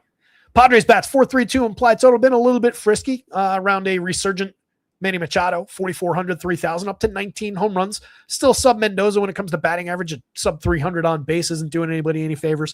322 xWOB is nothing special, but it's better than the 302 actual. 92 WRC plus, but he's creeping his way up. He's creeping his way up in terms of premium contact. 10.1% barrel on the season. Fernando Tatis is finding the barrel and the hard hits all season long. It just hasn't resulted in much in terms of massive DFS days. But he's up to 7 home runs after his first, 250 or so plate appearances, came up empty in the home run category. So he's been hitting them a little bit more frequently. LeBron James.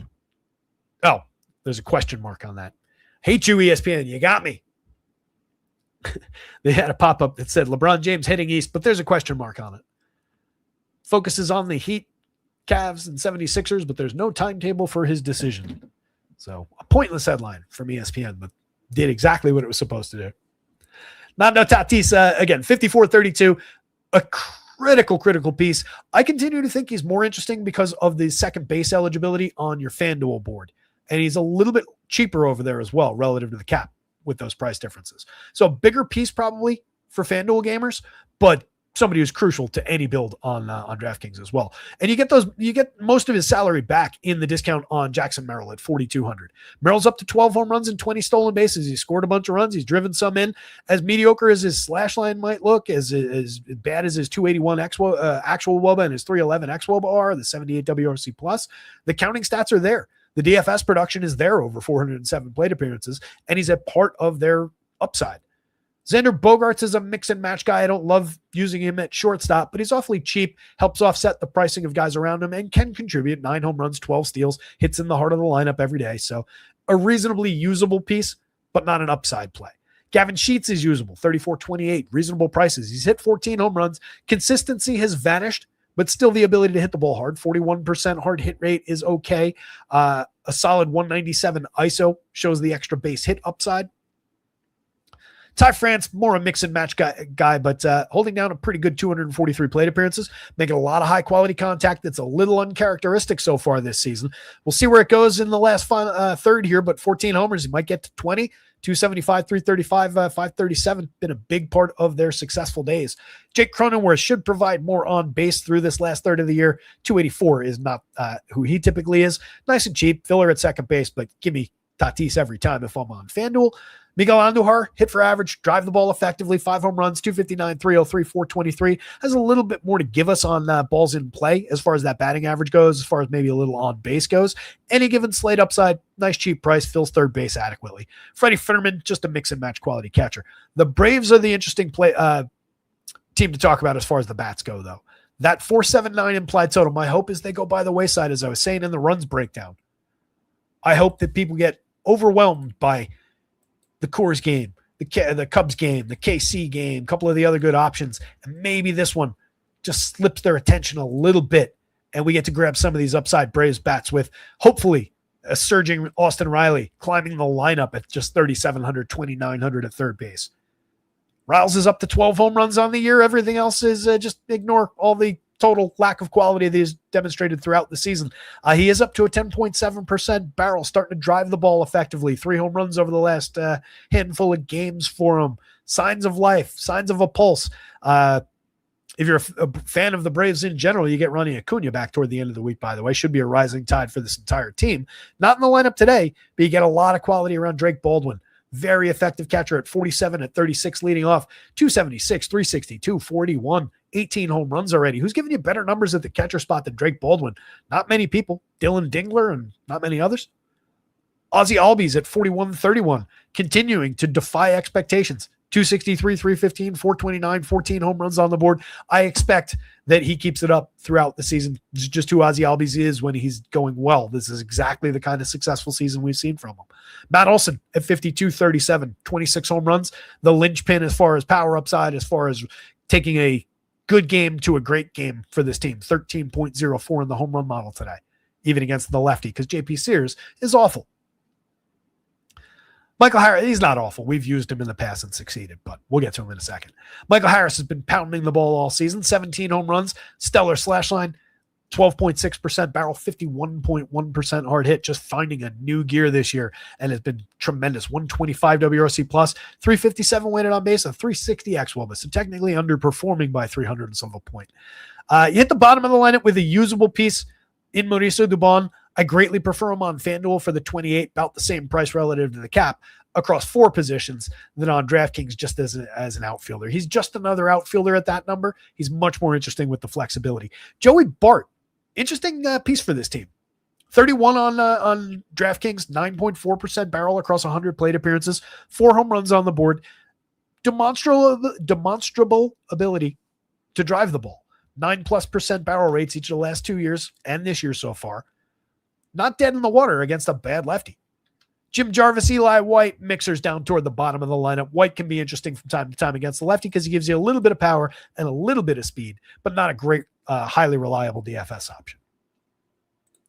So as threatened, we'll talk about Sears. Sub 20% strikeout in his 4 outings is 19 2/3. Was struggling down on the farm.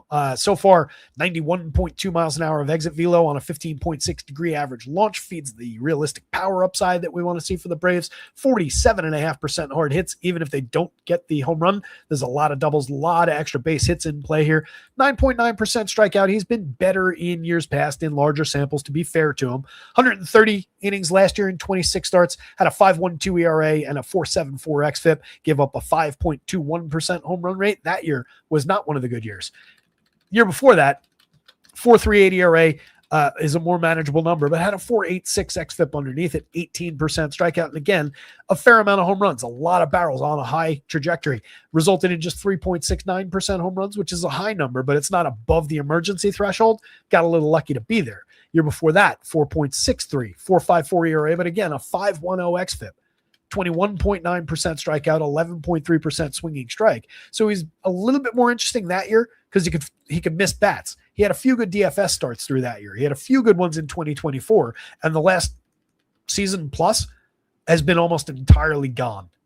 I don't think he's on the board at 71. I don't think he's on the board at 75 on FanDuel. I want Braves bats against JP Sears here. Bryce Elder is the more interesting of the two pitchers. 4.12 ERA, 4.14 xFIP, just a 20% strikeout guy as well. He's just a slightly better matchup against the Padres. More limited options on the Padres lineup. More slap hit, get on base, find success that way. Speaks to Elder's upside, 7,500. You want him on DraftKings, probably not on FanDuel.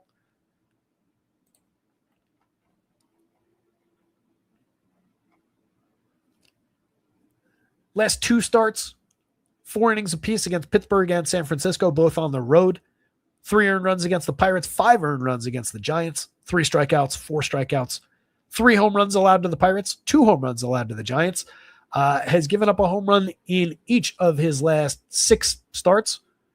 Has given up 15 home runs on the season.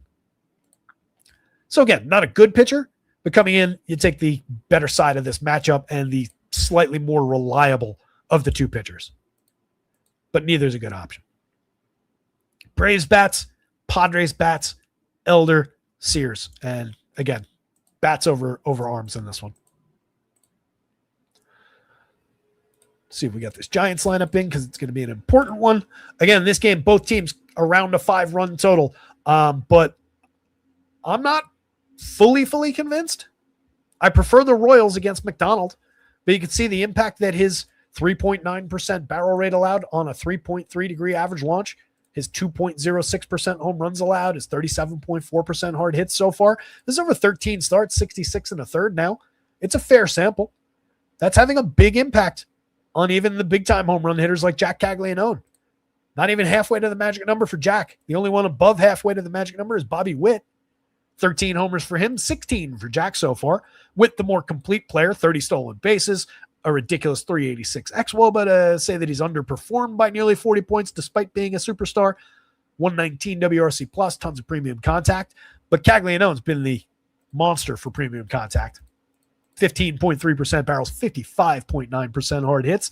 We've seen him surge for power. We saw them demonstrate the ability to hit the monster shots in the home run derby. So I'm more intrigued by this Royals lineup. There's just more good players available. They've found slightly more success. Vinny Pasquantino back in the lineup at a great price. That's a quality lefty bat take in action against Trevor McDonald, a guy who doesn't need the long ball necessarily to succeed.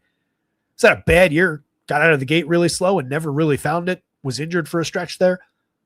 But that's a nice price on Vinny. Where he gets challenging is you get Sal Perez at first base now on DraftKings. So you get 3,200 at first for Sal, 3,900 at first for Vinny, and then you get Carter Jensen as your catcher over there at all the way up at 4,800. He's hit 13 home runs, but it's kind of crashed around some of the slash line. 286 xWOB under a 324 actual. He is overpriced pretty dramatically on DraftKings. Great situation, great spot in the lineup, lefty to throw at Trevor McDonald. But again, if McDonald's not allowing the long ball, the one thing he's been doing well, what are we really looking for in the leadoff spot out of Carter Jensen? He's getting on at a 314 clip. He's got a 286 xWOB. Not exactly tremendous for setting the table. So kind of unfair collision of position over there. It matters less on FanDuel, but you do still have 3 guys now running through the catcher first base util if you want Royals. The good news is Lane Thomas is really interesting. 3,600, 2,700. It's been tremendous over the last couple of weeks. 9 home runs, 5 stolen bases, a 340 on base for the season, a 111 WRC plus, interesting 335, 337 weighted on base marks. That's a good player reclaiming some of his talent playing every day in the outfield here for KC. Nice cheap prices hitting cleanup today. If you're going to the Royals, that's a good piece to include in your lineup, especially because you got to forgo one of the other upside guys. Mike Massey, Josh Rojas, Isaac Collins down at the bottom of the lineup. Usable pieces all, but not a one of them stands out for quality. I would say Massey above the other two if I had to make the decision, but Collins is right there with him in terms of the batted ball quality. McDonald, by the way, is playable, even with the high run totals. This is a game that's really been juiced up by the conditions. Again, 94-degree day. But it's only a 7-mile-an-hour wind blowing out. You're giving a lot of credit to the conditions there for a guy who can keep the ball in the yard. He's pitched to a 5.02 ERA, but only a 4.01 xFIP, around a 4-run starter, not a big strikeout guy, not giving you upside through that. But he's able to go out there and eat innings. 7-inning start the last time out, gave up just 1 earned to Colorado, struck out 4, walked 1, home run allowed. He's given up a home run in each of his last 2. He had a total meltdown against Toronto start before last.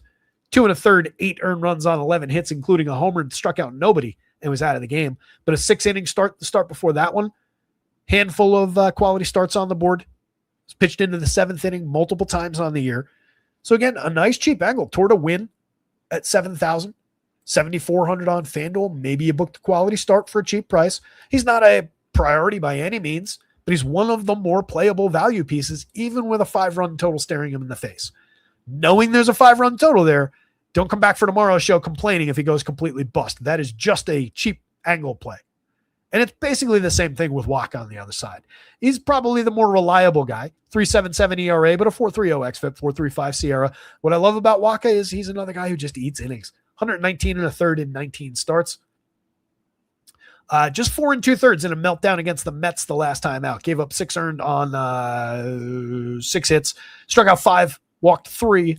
Had a 7 strikeout day the game before that. Gave up 4 earned runs on 8 hits, but still got through 6 innings. Took the loss, but an okay enough day for where he comes in priced if you're just looking at him to get through a handful of innings.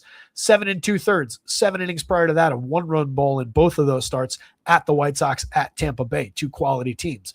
A 6-inning start, 3 runs against the Nats, 7 innings of 4-run ball against the Rangers. This is his game. He'll give you 6, 7 innings almost every start.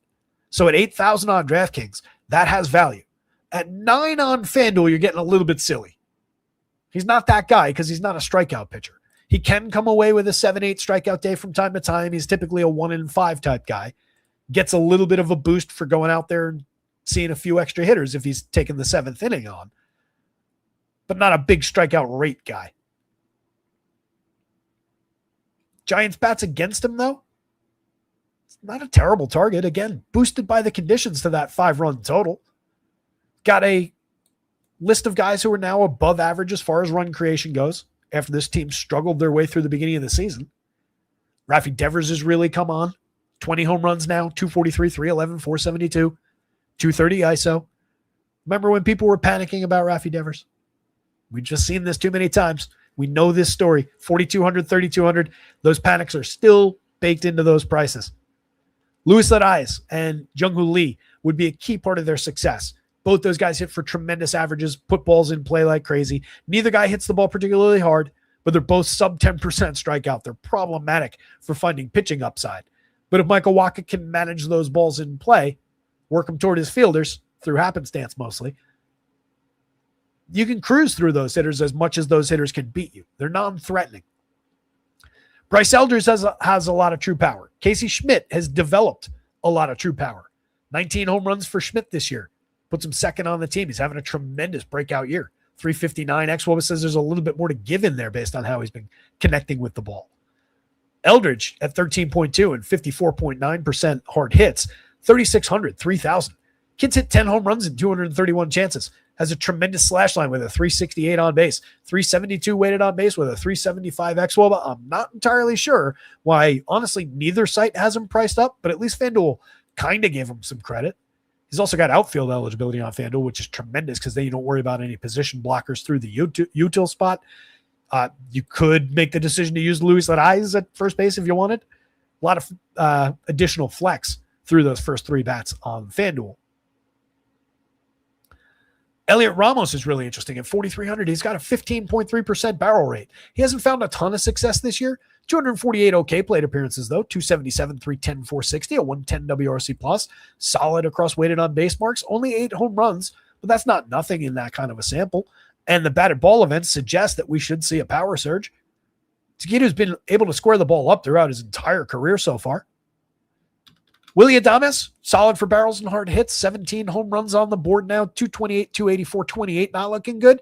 295 X-Woba, not looking at all good for ongoing quality. But any given slate, monster upside. It's who Willie Adames has pretty much always been. Drew Gilbert and Daniel Susac, mix and match options down the bottom of the board. Talk through the Royals already. Royals bats, Giants bats, Michael Wacha, Trevor McDonald. The pitchers are on the board. Wacha should have been separated into Michael Wacha DraftKings, Michael Wacha FanDuel. And it would probably be Wacha DraftKings, McDonald on either site, Wacha FanDuel. I'm a lot less interested in both pitchers on the FanDuel slate. Mets and the Brewers. Miz on the mound for the Brew Crew, shutting down the Mets basically completely, according to Vegas, at a 3.14 implied total. That said, it should at least put the thought into your head that, well, Mets aren't going to be popular today. They still do have Juan Soto, Frankie Lindor, a couple of playable pieces around them. Oh, Lubob's back. I was literally thinking about that yesterday. Say, man, I wonder when he's coming back. I hadn't seen any kind of updates. And here he is. Just 98 plate appearances into the season. 2 home runs and 2 stolen bases early on. Showed some quality over his first 50 plate appearances, if memory serves, and then went into the tank a little bit, and then he's been hurt ever since. But that's a guy with star caliber talent. Any given slate upside for sure. And yet another wrinkle to throw into this Mets lineup that is just full of interesting options. I don't think you can take the Mets off the board. I really don't. This is a 9-man lineup. Everyone in this lineup is at least usable. It's just they're facing a guy who just completely erases people. Nearly a 40% strikeout rate for Miz, 39.6, 6.4% walk, 17.2% swinging strike rate. His swinging strike rate is higher than several guys' strikeout rate on this slate. 1.62 ERA, 2.10 xFIP. Just ridiculous. But if you're looking Mets, cheap AJ Ewing at the top, 37-31, getting on base at a 346 clip. That's all you could ask from the table setter. 9.3% walk rate. Miz doesn't really walk too many guys. We're probably looking for success on balls in play there. But Ewing at those prices is at least reasonable if you're going to the Mets. Soto is an absolutely mandatory piece. 21 home runs, still pulling an 8.19 in the home run model today. Even against Miz, who's allowed just a 2.13% rate on nothing levels of contact. It's just almost impossible to square up. But if you're going to do it, use one of the very best hitters on the planet in your lineup. Bo Bichette at 45.28. Probably more interesting on FanDuel at the 28. Well, no, it's about the same. 253, 300, 370 on the season, 10 home runs. He has driven in a solid handful of runs, 51 ribbies, 49 runs scored. He's been a part of the fantasy scoring for this team because Juan Soto's on base at a 409 clip, hitting ahead of him for most of the year. So he's cashing in on some of those opportunities. There's nothing predictive about that, but I bring it up because those numbers do score fantasy points, and he has been cashing that ticket, and he gets that opportunity very, very frequently because of how good the other guy is. Lindor at 41.29, 6 home runs, 184 pretty mediocre plate appearances, or pretty bad plate appearances for him, but a 347 xWOB under the surface, has been making good contact throughout. That is a very interesting shortstop option against mere mortals, but not against the Miz. Jorge Polanco at 3,500, solid guy to move across positions, has found a lot of success for DFS scoring and honestly in the majors throughout his career. Good for batted ball events, came back a little bit last year, had been good in years past. Low strikeout guy, puts a ton of well-struck balls in play. Not uninteresting at second base on either site. I like the third base eligibility too on DraftKings. First base, I don't really want him on FanDuel. Part of that is because you want to make room for Jared Young.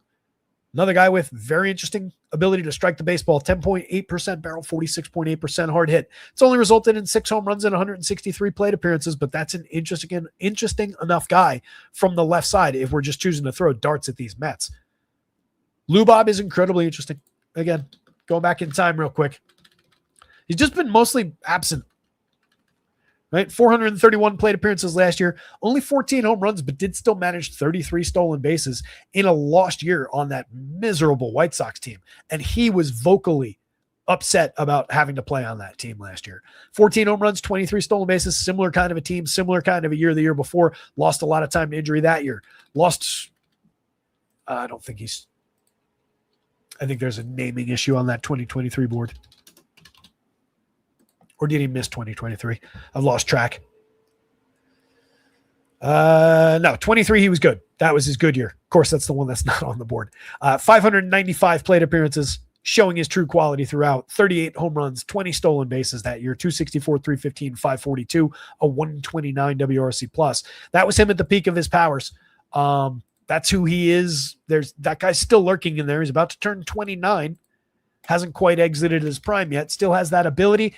Presumably healthy. Nice and cheap down lineup. Brett Baty makes good contact from time to time. 5 home runs this year, but hit a bunch last year. Has multi-position eligibility for a nice cheap price on both sites. Lefty bat to throw into the mix here from the bottom of the lineup. If you're going Mets already, you can do worse. And then Frankie Alvarez. If you're going there on DraftKings, I think he's crucial. 11 home runs in just 240 plate appearances. All this premium contact at that price.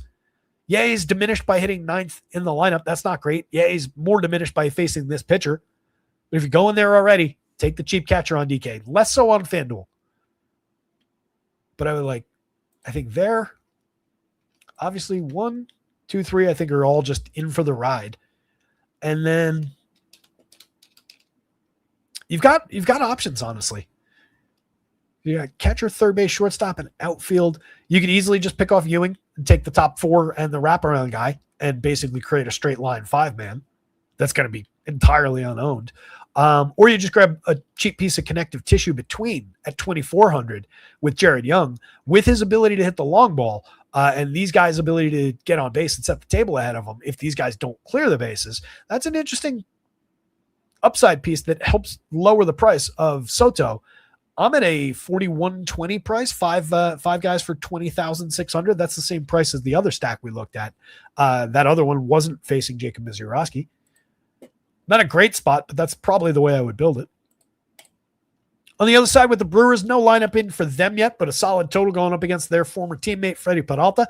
Freddie's had a really rough year, 22.3% strikeout, 9.4% walk. Is finding an 11.3% swinging strike rate, something to at least focus on there. This is a around league average strikeout rate. It's not like he's gone completely into the tank for Ks. 4.66 ERA, but a 4.25 xFIP, 4.29 SIERA, a little bit better. Hasn't been terrible as far as the long ball goes. Missing barrels, but allowing a lot of fly balls could lead to incidental home run power. And these Brewers do have guys that can punch that ticket. But there are things to maybe not like, but at least cling to with Freddie. And thinking that his last 12 starts of the season, maybe you could see him spring back to the guy who put up a 2.68 ERA, 3.87, 3.70 last year in the underlying marks, 28.2% strikeout. You can see the real dip is handful of strikeout points. Only a little bit when it really comes to the xFIP, the SIERA. It's a chunk. 4.25 from 3.87. There's a chunk there, but it's not completely tragic. He overperformed last year. No doubt about it, by more than a full run. So somewhere, the truth is probably somewhere between this year's 4.25 and that year's 3.8, puts him right around a 4. It's just the current form.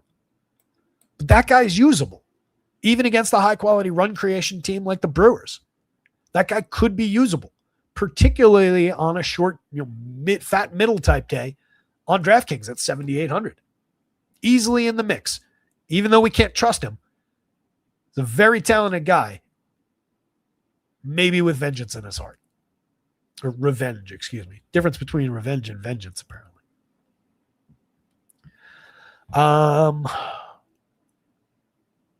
What have we not talked about? The Brewers bats. With all that said about Freddie, 4.5 implied total for the Brewers, where they come up a little bit potentially sneaky on the board, kind of like what I was saying about the Braves. What they don't have is premium value marks. I think they were mid-teens value rating. 18th by value, 20th by value, even worse than that, but 11th by points on both sides. 13th highest Vegas total against their former mate here. And just a lot of quality. So if I'm paying up, I might as well pay up to a really interesting team that won't be as popular as they ought to be. Christian Yelich at 48, 34, 6.72 in the home run model. Nobody cracking the 10 mark for home runs. Because again, Freddie has been okay at inducing weak and medium contact. And what he's been really specializing in is limiting exit velo. 87.8 miles an hour of exit velo is pretty tremendous. But this team has power. This team has ridiculous ability to get on base and create opportunities and create runs. Yelich has been less than a quality part of that so far this season, but we've got years and years of history with this player knowing that he's much better than this. Price is down by a couple $100, makes him a priority in this lineup. Jackson Chourio, probably the priority in this lineup. 13 home runs, 10 stolen bases, and under 300 plate appearances. Pretty outstanding. 124 WRC plus. Tons of premium contact. Kid's a star.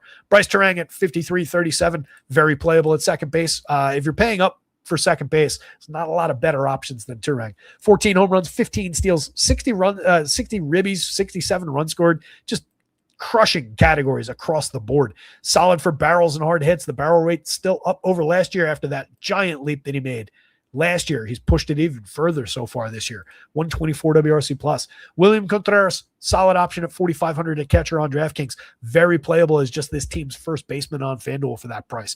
10 home runs, excellent slash line, 107 WRC plus. Big part of the run creation machine.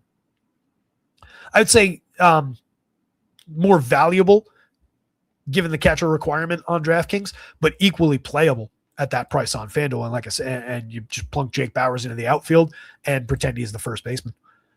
Bauers and Garrett Mitchell, fantastic options from the left side. Both guys barreling the ball like crazy. 50+% hard hit rates. 18 home runs on the board for Bauers. Just 8 despite all that premium contact for Garrett Mitchell. But he's slashing 280, 366, 461. It's not like he's been bad. He's been tremendous.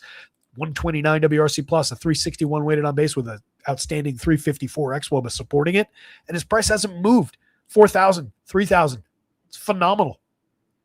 Cooper Pratt's really interesting, 32-27. Mix and match piece production so far, but a 340 on base, 6 stolen bases. It just immediately fit into the team concept, if nothing else. Part of the run creation and sequencing. Luis Lara, high-quality rookie, 27 okay plate appearances. He's gotten on at a 407 clip so far, striking out just 14% of the time in the tiny sample. Kid's good. A lot of talent there. 28-26, nice and cheap. And then Joey Ortiz, just a mixer across his infield positions. The by far lowest priority Brewers bat. Mizurowski with a bullet, top of the slate, separated by several points of projection over anybody else on the pitching board. Miz, Brewers bats, Freddie, Mets bats.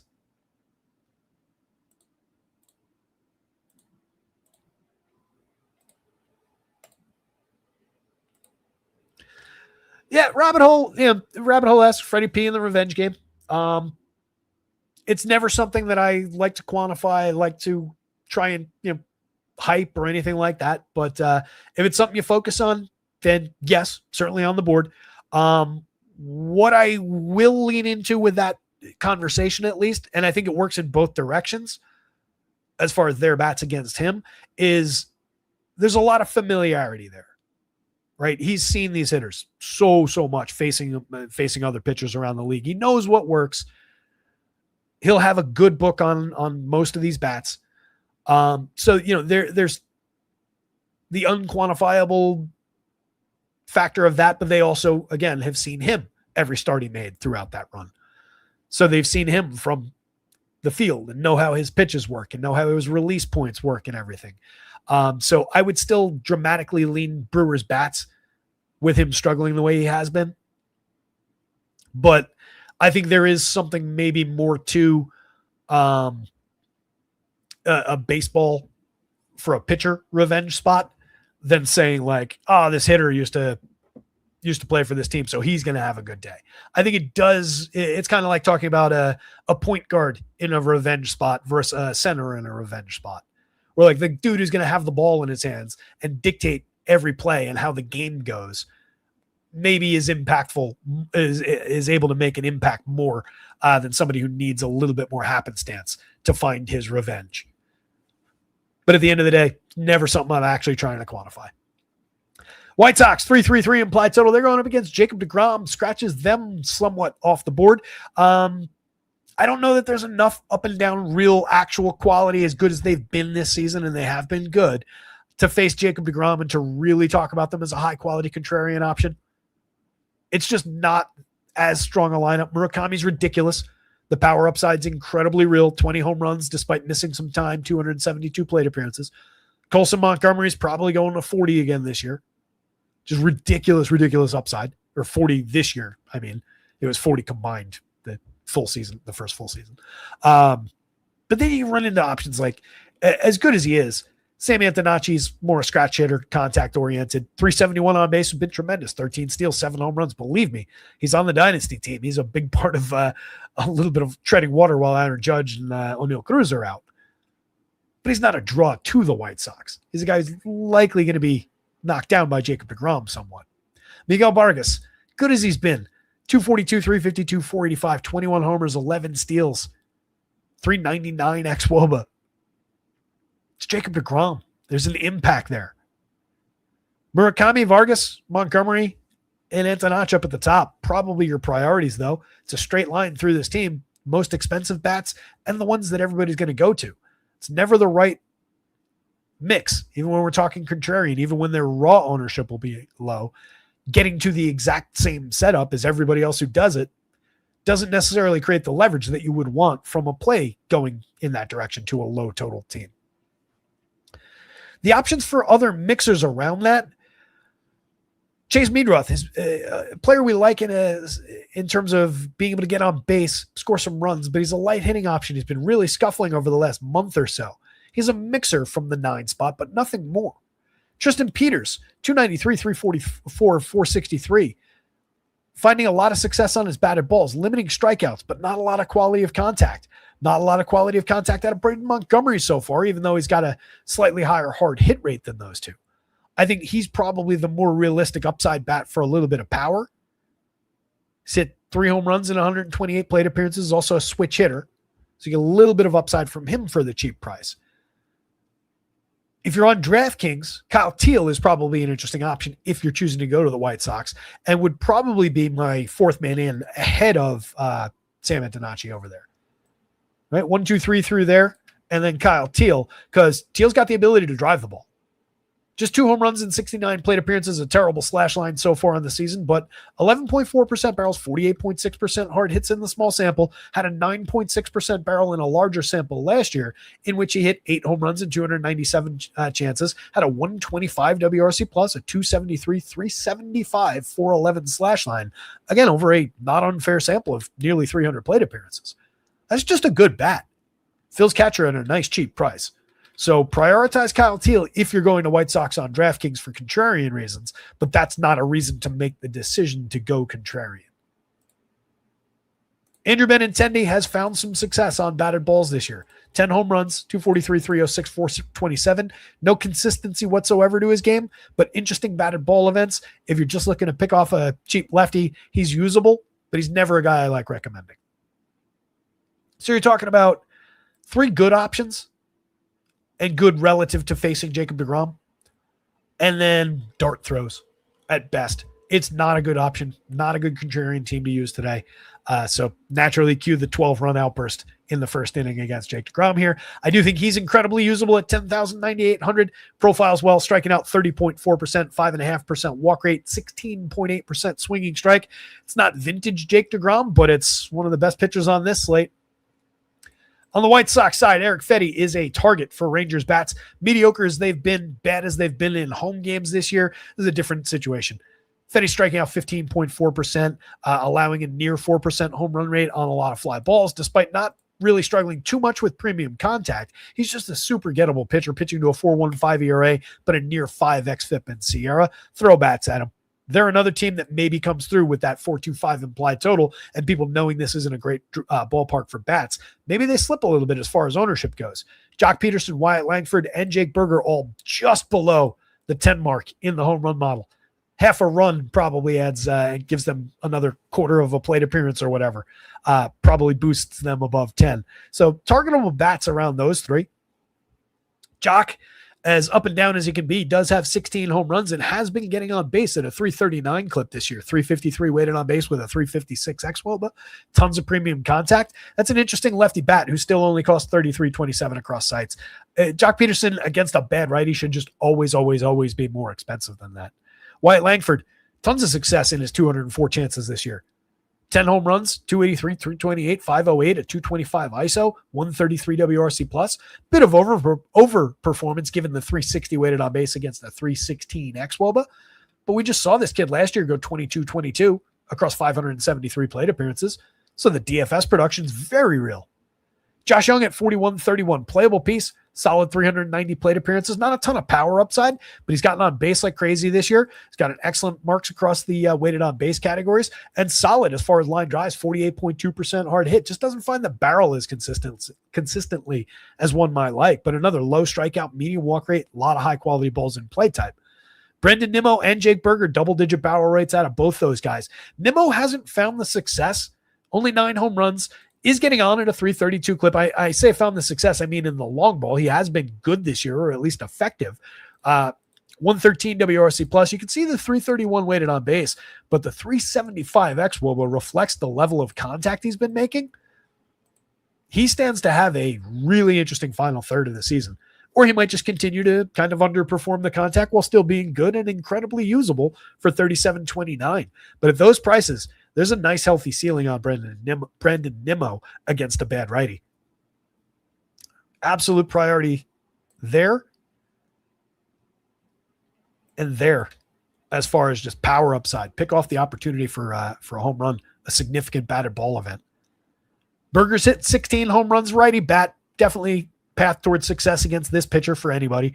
Ezekiel Duran's been interesting, ultimately just, kind of a filler piece, but still priced like that, despite a 265, 321, 428 slash line, 10 home runs, a lot of quality, 110 WRC plus. He's going to come down over time. He doesn't hit the ball reliably hard enough. 6.5% barrel, 36.8% hard hit are upticks over these numbers. We've got a fair sample outside of this outlier to say that he is that mediocre type player who's always usable, always affordable across key positions. Evan Carter, 31-27, not delivering on his prospect pedigree at 191, 305, 343, 87 WRC plus, not really finding the interesting batted balls. What he is doing is drawing walks. 12.4% walk rate is the only thing really keeping him afloat right now. That's not entirely characteristic of who he is. He's striking out a lot more. He's not a really interesting option despite the cheap pricing. Elias Diaz, Nicky Lopez, just filler at the bottom of the lineup. So in a lot of ways, it's a 6, maybe even 5-man lineup, but that is a good group to throw at Eric Fede. It will be common across the people that go to the Rangers, but I think it's a good enough spot where, as much as I said, you don't want to be common on the same 3 guys to attack Jacob deGrom. I think there's enough upside with limited overall raw ownership for these guys to attack Eric Fede, even if you're somewhat common across those guys, because there's more flexibility throughout, so you get different combinations throughout, and you just get more upside facing Fede. It's not like you're hunting a contrarian option against one of the best pitchers of his generation. Jacob deGrom, Rangers bats. Really nothing from the White Sox side, but I would say White Sox bats contrarian over Eric Fede. I think he's borderline unusable. And borderline was only said because you have to say these things. In reality, if I was building like 500 lineups, probably get to some Eric Fede. If I'm building 150, I don't know that I use Eric Fede. Good a spot as that's been in Texas all year long. Tigers, Cubs. This is a absolutely critical game for this slate. Let's see if we got either of these lineups in. How are we doing on pace? 4:51. All right. We'll go a little longer than I was expecting. Or, 2 hours in. I was hoping to wrap around the 2:15 mark, somewhere around there, get out before 5 o'clock. That won't happen, but it'd still be reasonable. Neither of these lineups came down. All right, so 5.48 implied, 5.64 implied. I think we just scratched pitching entirely out of this game. Jack Flash comes in with a 26.4% strikeout, but on a 10+% walk rate. Problematic 4.48 ERA, 4.45 xFIP. It's about who he is these days. Fair amount of premium contact allowed. 90.7 miles an hour of exit velos, way over the line. 47.3 miles an hour percent hard hits is ridiculously over the line. On a 21.2 degree average launch is feeding some upside toward the Cubbies. There's maybe even be a little bit more home run upside showing here. Flaherty in years past. And by the way, all that premium contacts only resulted in a 2.43% home run. So that luck that he's seen there is having a little impact as well in those numbers not getting over 10. 3.38 that year, 3.70. This year was actually good as far as limiting premium contact. This year did the same thing, kind of defied all this premium contact on a fly ball trajectory that he was allowing. But you're talking about now, a significant, 200 plus innings sample size there of him just being a target for long balls. So if we were just focused on those 2 seasons in the model, these numbers could be a little bit higher. So know that you're dealing with PCA, Seiya, Michael Busch, to a lesser degree, Alex Bregman, Ian Happ, certainly major spot for power potential for these Cubs. And the wind is blowing out at, what was it, a 17 mile an hour clip or something? Something stupid. 16 mile an hour wind blowing out at Wrigley. We know what that can do in this ballpark. The one thing you got to fade is there's a lot of rain and the potential for a game-ending storm per Kevin Roth. So watch the weather. Otherwise, we're just talking bats here. Tyon, to focus on the negative for him. 13 starts, 14.3% barrel rate allowed this year, a 6.97% home run rate allowed, one of the biggest targets in baseball for home runs this year. He's been much better in years past, but even in his good years, he was a 4.5 starter, and he's not even been that guy. 5.19 ERA, 4.76 xFIP. Love the upside for the Tigers from the, 2 spot on the board on both sites. First by home runs, fourth by Vegas total. I think they'll be popular, but I think it's a really good spot. Got 5 guys above the magic number for home run upside with all those problems that Tyon's been going through. The home run pick of the day comes from this team today. I was going to make it Riley Green. I even typed him in that spot, and then I went a different direction, but he comes in at a 12.35, looks tremendous for just 4,300, inexplicably low price on DraftKings. 31 on FanDuel, very low as well, but the DraftKings price relative to cap is lower. He's only gone out to 286, 379, 467 this year, a 137 WRC plus. I do not get why both sites have Riley Green so cheap. Take advantage. 14% barrels to throw again at a guy. His barrel rate is the same as the one that the opposing pitcher is allowed. If that doesn't scream, play me, we're speaking different languages. Kevin McGonigal has found a ton of success at the top of this lineup at 282, 390, 425. Again, 390 on base, 363 xWOBA, and a matching 364 actual across his first 426 plate appearances in the show. As I said once upon a time about Victor Wembanyama in his rookie season in the NBA, this is as bad as Kevin McGonigal's ever going to be in terms of like development, experience, etc. Obviously, you go through lower end stretches. It's baseball. But this is a kid literally just finding his way in the show, and he's doing this. Tremendous, tremendous talent. Well worth paying those prices for at, honestly, shortstop or third base. Dylan Dingler, as mentioned, one of the few catchers maybe outperforming Drake Baldwin. 19 home runs, 263, 25, 501, a 128 WRC plus, a 374 xWOBA. Big time part of the conversation for the Tigers' success. In the conversation at 46 for catcher, but I do like the idea of getting discount catchers when I can on DraftKings because there's so much to spend money on this slate. So one of the more expensive options, but a guy paying it off regularly. Colt Keith at 32, 26. If he's hitting third in this lineup from the left side, that's another guy with the ability to impact the baseball. 43% hard hit rate is okay. It's in line with last year. The barrels have been down so far this year, but 8.88 in the home run model, 8 home runs on the season. If you're into the whole numerology thing, that's magic right there. Spencer Torkelson at just 32, 3,000. Nice and cheap for a guy with a 10.51 in the home run model and 18 in the books already this year. Multiple seasons of 20 plus. I think he hit 30 2 years ago. 31 last year, excuse me. 10 the year before. I got those years reversed. He's got that weird back and forth ability. The numbers are down across the slash line this year. He is nowhere near consistent, but he can crush baseballs when he makes contact. Zach McKinstry, Matt Vierling, and James Outman down the bottom of the lineup are all interesting enough mixers. Outman remains appealing for the multi-category skill set. He hasn't been delivering across anything. 143 really bad plate appearances, 3 home runs, 6 stolen bases, can contribute from the left side at a very cheap price. If you need to get different with the Tigers, James Outman should be a part of that conversation because he cheapens things up too. But the guy I want to talk about, heart of the lineup, 3,600, 2,600, 12.47 to lead the team in the home run model. Also led the team in the Fangraphs game sims. Mr. Kerry Carpenter, nice and cheap. Come on down. You're the home run pick of the day. We've used him a couple times through the year. I don't think he's gotten there for us when we've used him this year, but we had him right multiple times last year, if I remember correctly. 13 on the season. Again, not the picture of consistency. A lot of strikeout, not enough walk in his game. Elevated strikeout at 29.9, up from 22.8 year over year. But he has pushed the walk from 3.9 to 7.5. A little bit different this year in his limited action as far as that goes, but we're just hunting for power. We just want this guy's ability to drive the baseball against this guy's ability to give up the long ball. That's all it is. Kerry Carpenter, home run pick of the day, utter priority in the Tigers lineup. FanDuel wise, I want all 3 of the home run mashers. Right? I certainly want the 2 lefties. And then I'm probably taking Torque most of the time at first. And then I only get one more shot at it. So I think you go those three, and then eat the chalk option is probably McGonigal. Value option is Colt Keith, assuming this lineup comes out.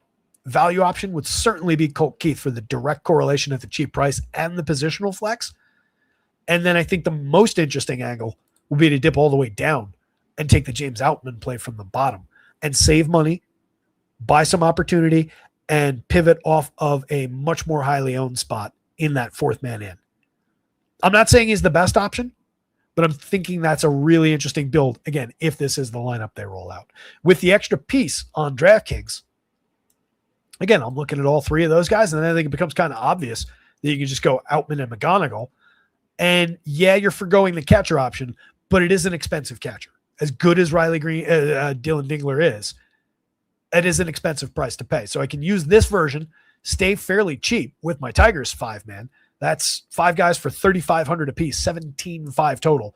That's $3,000 less than those other 2 5-mans we looked at for the full 5-guy price, and nice and cheap for what's going to be a chalky play today, no doubt, but a different way, hopefully, to build it that allows you to buy maybe a discount catcher somewhere else, take 2 premium options. Maybe it's a 3-man, maybe it's a 2-1 around a value catcher and a high-end 2-man.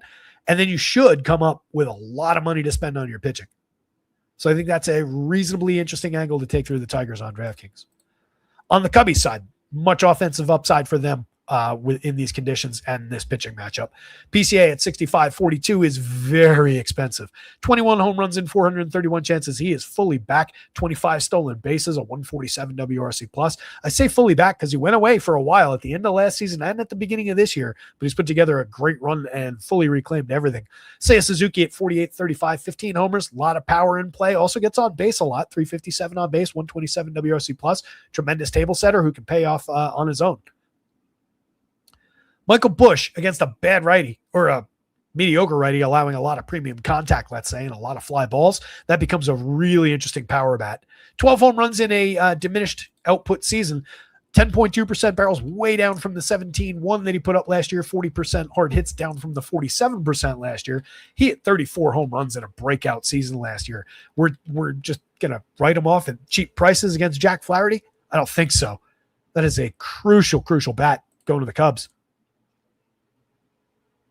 I hope somebody out there is tallying the criticals and crucials on this show. Those have been the word of the day for sure. Scream real loud. Alex Bregman in Hap. Crazy amounts of playability across both those guys. Both guys get on base with reliability. Hap has 17 home runs. Bregman's up to 10. Interesting ability to drive the ball. Neither guy's interesting for average, but both guys can get into one. Both guys can deliver big-time upside days, and they fill crucial. I did it again. I didn't mean to do it that time. They fill key positions for fair prices. Neither one of those guys is off the mark price-wise. Nico Horner's cheap, $3,600, $3,000. He's been in a real long slump. We're talking about 300 and change plate appearances, basically since he signed that extension. But we know there's ongoing upside there. I think at some point he comes back to life, as evidenced by a league average 320 xWOB under his 294 actual. Given the way he is playing, he should be around league average right now. And we know he's got significant ceiling beyond that. Michael Conforto, another guy, another former Met left-handed outfielder who has been finding the barrel and the hard hits this year, much like Brendan Nimmo. He hasn't cashed it in as much. 8 home runs and 165 plate appearances. Solid 241, 327, 476 slash line, a 119 WRC plus. It's a really interesting play from down lineup at only 33.26 to throw at Jack Flaherty. Probably going to be under-owned for the quality. Carson Kelly, Dansby Swanson. Interesting plays from the bottom of the lineup. Carson Kelly's a great way to fill catcher. When we talk about discounts, that's $3,600 for a guy with 6 home runs and 259 plate appearances. Excellent slash line, a 359 on base, 337 actual WOBA with a 114 WRC plus. He hit 17 home runs last year in 421 plate appearances. That's true power from the catcher. And then Dansby, always underappreciated. 16 home runs, 13 stolen bases, had that monster week. What was it? Right before the All-Star break. 207, 287, 407 otherwise. Not exactly paying the bills with reliability, but the ceiling is still there, any given slate upside, and he's facing Jack Flaherty today. Major upside for the Cubs, major upside for the Tigers. I slightly think, despite the Vegas total, lean Tigers because they're number 2 on the board, but the Cubbies are number 4. Where the Cubs struggle a little bit more is the points per dollar marks, 12th and 16th, compared to first across the board for value for the Tigers. Tigers bats, Cubs bats, don't like either pitcher.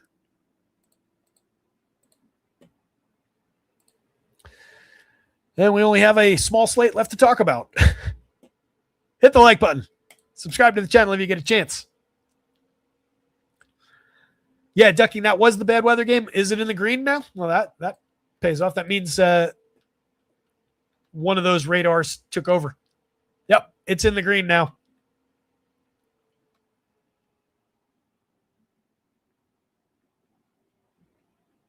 Oh, we're great. Yep. That Wrigley game seems like any real concerns about rain have completely gone away. So we got exactly what we were looking for, where we got the favorable model that continues the wind blowing out toward the left center field and no rain. So A+ spot there at Wrigley today with the Tigers and the Cubbies. Less of a spot here, but I think the Astros are at least interesting from that like mid-board 4-4-5 implied total good lineup type of a team facing a guy who is a talented pitcher, but who doesn't really find the strikeout, can give up a little bit of premium contact to a team that can certainly go find it. I expect the Astros don't really get a ton of ownership today, and that makes them interesting.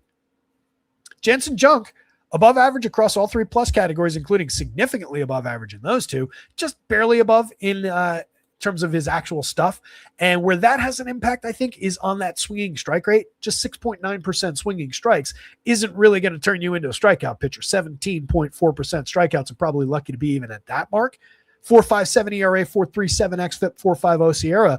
I wouldn't be surprised by Jansen Junk coming out and delivering 6 effective innings, limiting the Astros to 2 runs, that kind of a day. But I think we've got a nice, fair, long tail of upside on the Astros side where Junk doesn't put hitters away. Maybe we find a couple base hits. Paid off with a Yordan Alvarez home run. Isaac Paredes finds the left field corner, and we're off and rolling. 41% hard hits allowed, 89.6 miles an hour of exit velo on a 14.7 degree average launch. Feeds the beast enough as far as the home run upside goes. It's not nothing. 6,300 on DraftKings. I do think Jansen Junk is part of the bargain bin conversation, but just barely. And where we get concerned there is around what the innings are going to look like. Last pitched in the show on the 9th. That was his first start back since May 25th. He had made 5 rehab starts, had gotten out to the 5th inning in a couple of them. In the return to action against Seattle, he went 5, 1 earned run on 3 hits, struck out 5, but walked 4. The walks are a little uncharacteristic for him. For the season, just 6.2% walks. And again, excellent locator, good control command type pitcher. So that's the kind of day that I would consider like a successful day for Jansen Junk at the 6,300 would be 5 innings, maybe angle me toward the win with the good run creation machine that the Marlins bring to bear against Ronald Blanco and then the bullpen. Maybe I get 5 innings and an angle toward a win at a Junk. I would be very surprised to see Jansen Junk take the mound for a 6th inning. I don't think he's very much in play on FanDuel at 75, but with a very limited group of pitchers below 7,000 on DraftKings, he's at least worthy of thought over there. You don't have a lot of ceiling on that number because he doesn't come with any strikeouts. It's not safe, and he's not going more than 5. But there's no guarantees. As robust as that board of guys in the $8,000 to $7,000 range is, there's no guarantees through any of those options either. So 5 innings of Jansen Junk for the discount from those guys at 63 keeps him in the conversation. And I think more so, I think Leahy's probably there too. And everybody else looks more like a target to me. So your true bargain bin options, probably those two.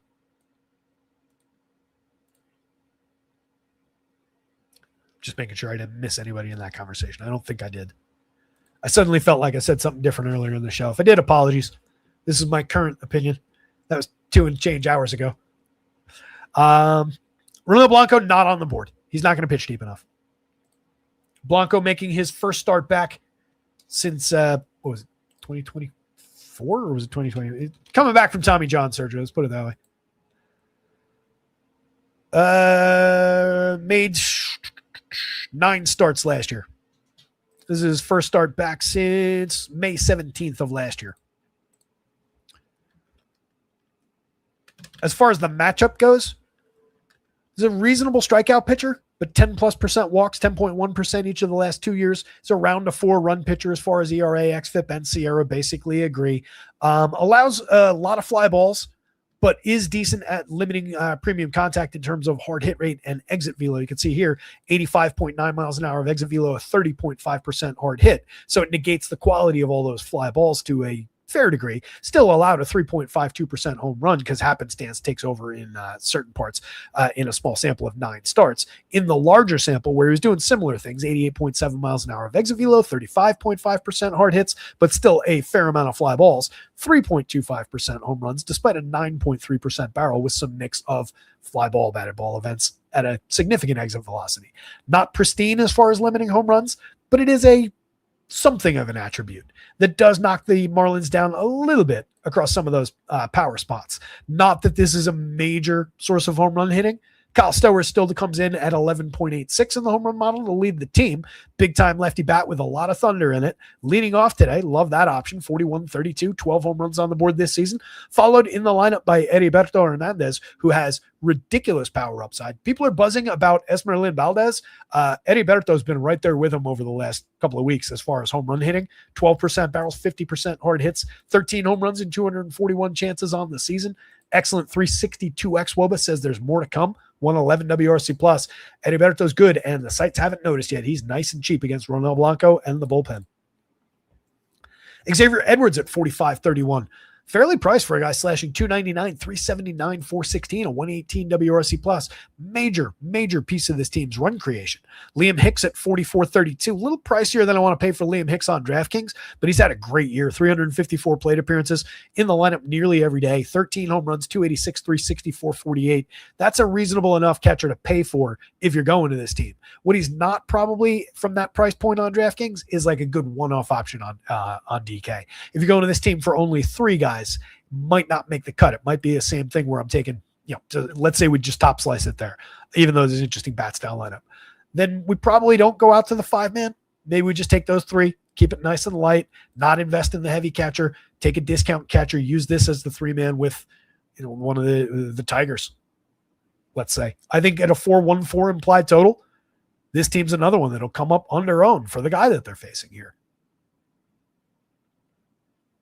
If you are stretching to 5 on DraftKings, again, those 3 are your priority. And then I probably even in a 5-man, I would consider going around Liam Hicks, good as he's been, because Griff Conine comes in at just 31, fills an outfield spot, 99 plate appearances. He's hit 7 home runs, 276, 364, 563. And look at all the batted balls, 16.1% barrels, 51.8% hard hits. Griff Conine is interesting. And then I'll take the cheaper catcher in Joe Mack, 2,700. He's hit 7 home runs in 180 plate appearances, 8.2% barrel. Has been very inconsistent, a lot of strikeout, not enough walk, not getting on base via batted balls really. But the ability to drive the ball for a nice cheap price that gets me away from the more popular, more expensive Liam Hicks within the community of people that goes to the Marlins makes Joe Mack really interesting. Graham Pauley and Javier Sanoa down lineup. Mix and match pieces. Sanoa's found some success this year. 91 WRC plus and only a 274 xWOB under a 308 actual, but slashing 268, 307, 397. He's put some balls in play. He's gotten himself to first base, driven in some runs, 34 ribbies for a guy like that, hitting 9th most of the time. It's not nothing. On the Astros side, more star power in this lineup, more quality at the peak. Jordan Alvarez, just possibly the best in baseball, 31 home runs, 319, 429, 633. Absurdly talented. Going up against a pitcher who's going to allow him to make contact, 12.17 in the home run model. I believe he was 7% likely to hit a home run in Fangraph Sims to lead the slate. Monster on any given slate. Jeremy Pena is a good piece of correlated scoring. 6 home runs, 8 stolen bases, getting on at a 359 clip this season, hitting right ahead of Jordan. That's a great spot. Isaac Paredes, any given slate in this ballpark, comes with home run upside. He's hit 12 on the season, All he needs to do is dunk one into the left field corner. That's what he specializes in. This is the best ballpark in baseball for his home run swing. He also gets on base, though. He's not unusable in other circumstances because he's nice and cheap at third base. 349 on base, a 117 way to runs created. Ozzy Altuve's a mix and match piece these days. Let's be honest about things. 12 home runs. You get any given slate upside for sure. Nice long career of success, but we're limited for quality. We're limited for frequency of contributions. 99 WRC plus, just a 284 xwOBA to the surface. Limited for premium contact and always has been, but the home run pace is down. The quality of anything else around those few home runs is even further down. Lamont Wade at 29, 28, maybe more interesting. 46 pretty bad plate appearances so far this season, 2 home runs on the board, but this is a guy who has 20 home run power and a ridiculous ability to get on base, draw walks. Very, very interesting player from the middle of the lineup. Jainer Diaz, 6 home runs and 183 chances. The power's in place. The consistency is lacking this year, 241, 268, 397. It was lacking throughout last year as well. This is a guy who has hit 270 in the show while playing basically every day in the past as a catcher, though. Nice and cheap option at 3,300. That's a quality bat. You can see last year, 9.3% barrel, 42.2% hard hit. Even in a down season across the board, still hit 20 home runs. Taylor Trammell's a good mixer, 9.6% barrel, no consistency, but a kid who can deliver an upside game from time to time. Zach DeZenzo and Lucas Spence at the bottom of the lineup, little mixers down there. Astros bats, Marlins bats. Jansen Junk on DraftKings, wouldn't use any other pitcher. I mean, wouldn't use any other pitcher from this game on either of the sites. Not only use Jansen Junk. Didn't want to. Let's be correct about these things. Don't want to confuse anybody. And now we get to Coors Field. Andrew Alvarez off the board. Kyle Freeland even further off the board. I think the important thing to focus on with Andrew Alvarez is that 0.94% home run rate in his 49 innings, his 6 starts, over which he's limited hitters to a 7.1% launch, a 7.1 degree average launch, 5.2% barrels. That negates to a degree the 43% hard hits, the 89.6 miles an hour of exit velo. It limits the home run upside. Even Hunter Goodman in the opposing lineup, just 6.30 in the home run model. That is not to say they couldn't find a good piece of contact and hit a home run. And I think more to the point, or tangential to that point, Coors Field, you don't need the home run ball to succeed. I think all these 43% hard hits, 89.6 mile an hour of exit velo plays up a little bit because line drives play bigger, gaps play bigger. This is just a huge ballpark in which the ball is going to carry a little bit. But even if you're not hitting the home run, you're doubling more frequently. You're getting a lot of offensive upside that maybe doesn't show through because of how the home runs are limited a little bit against Alvarez's profile. But none of that makes him usable, even at cheap pricing. Even with a 25% strikeout rate, he puts too many guys on base via the free pass. Even though these guys aren't great at drawing the walk, you do have at least 3 guys in the lineup at double-digit walk rates now. It's a problematic spot for Alvarez. Kyle Freeland, 19.7% strikeout. He doesn't actually walk too many, but he's pitched to a 7.36 ERA, a 4.17 xFIP shows the quality difference between the surface number, but allowing a lot of barrels, 11% barrel, 90 plus miles an hour of exit velo, 4.5% home runs. All this quality in the Nationals lineup, 6.29 implied total for them playing in Vegas. Just go to the bats. James Wood, not mispriced at 69.48, league leading in multiple categories. He has scored 91 runs already this season.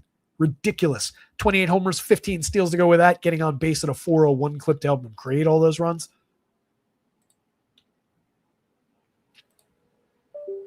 The next closest guy among qualified hitters across the entire league is 21 runs behind James Wood. It's Brian Reynolds with 70. That's ridiculous.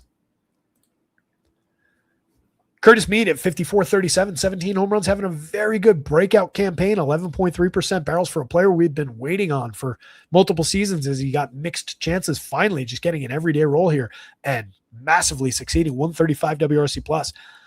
One of the more interesting bats in this Nationals lineup, if he's hitting third, Andres Chaparro, 3,300, 3,100, 3 home runs in 75 plate appearances, true ability to barrel the ball, very, very cheap at first base across sites. For a Coors Field game, that's ridiculous to have him that cheap. 6,400, 4,300, not mispriced on CJ Abrams either for a Coors game. 21 homers, 15 steals out of him. 70 ribbies on the season, 58 runs scored. Nothing predictive about those numbers, but nice to see. He has just been paying off fantasy all season long. 135 WRC plus. Dylan Cruz, mix and match piece in the outfield, 46-34, 7 home runs, 6 steals. Okay for counting stats from time to time, but 210, 279, 355. No consistency. 76 WRC plus. Kind of concerning. Course field tax on his prices. No course tax on Harry Ford at 35-28. There's a lot of talent there. Dalen Lyle, Jacob Young, Nasim Nunez, usable pieces in course field down lineup. More expensive FanDuel than they are DraftKings. Take advantage on DK. Those are playable parts. A lot of stolen bases across all three of those players. 9, 11, and 37 so far this season.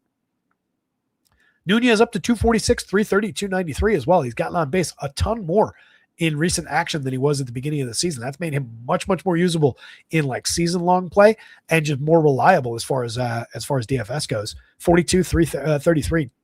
Nice prices. Usable on FanDuel too.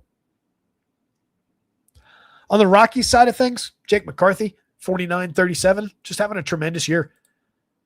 I think it's significant overperformance given the 369 weighted on base against a 311 xWOBA, given the utter lack of premium contact.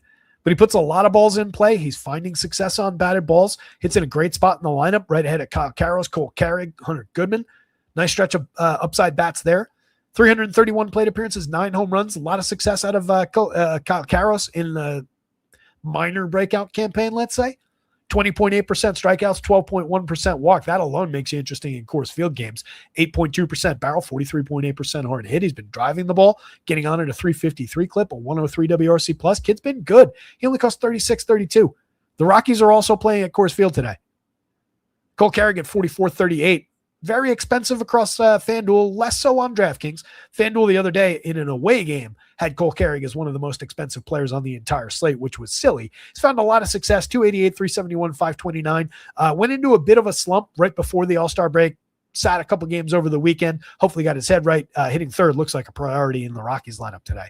Goodman at 6 at 4,000, 30 home runs on the season. Again, Andrew Alvarez does have the ability to check power, but if anybody's getting one, it's probably going to be Hunter Goodman from the right side. TJ Rumfield, Willie Castro, Braxton Fulford, Tyler Freeman, and Ezekiel Tovar. Mix and match pieces all if we're really looking at it. Rumfield hit those 13 home runs, but he comes with a 5.5% barrel and a 28.3% hard hit. So those are total outliers. What he is a decent average and on base guy. Key piece in the middle of the lineup if you're playing multiple guys from down here. Ideally, you're probably just taking one of those handful of hitters, though. So TJ Rumfield leads that group, and you're looking for him to deliver with those guys on base if Hunter Goodman doesn't. Castro is more of a utility guy. Second base is perfectly fine, but 4,600 doesn't feel great for him. 33, same thing. He's been effective, 331 on base, but just an 89 WRC plus. Hasn't really driven the ball too effectively this season. Braxton Fulford has a 9.4% barrel as a nice cheap catcher. That's about all he is cheap, though. Tyler Freeman and Ezekiel Tovar. Tovar's got too much swing and miss in his game. Also is just not homering anymore. 348 pretty bad plate appearances out of him. And 76 WRC plus over 259 doesn't say much about Tyler Freeman, but he's probably the more consistent between those two, given the 12.7% strikeout rate versus the 25.3. Nationals bats, Rockies bats. Taking your life in your hands if you're playing pitching from Coors Field today. 3 games to go. Reds and Mariners from pitcher-friendly Seattle ballpark here. I forget what the action is. Is it still Safeco?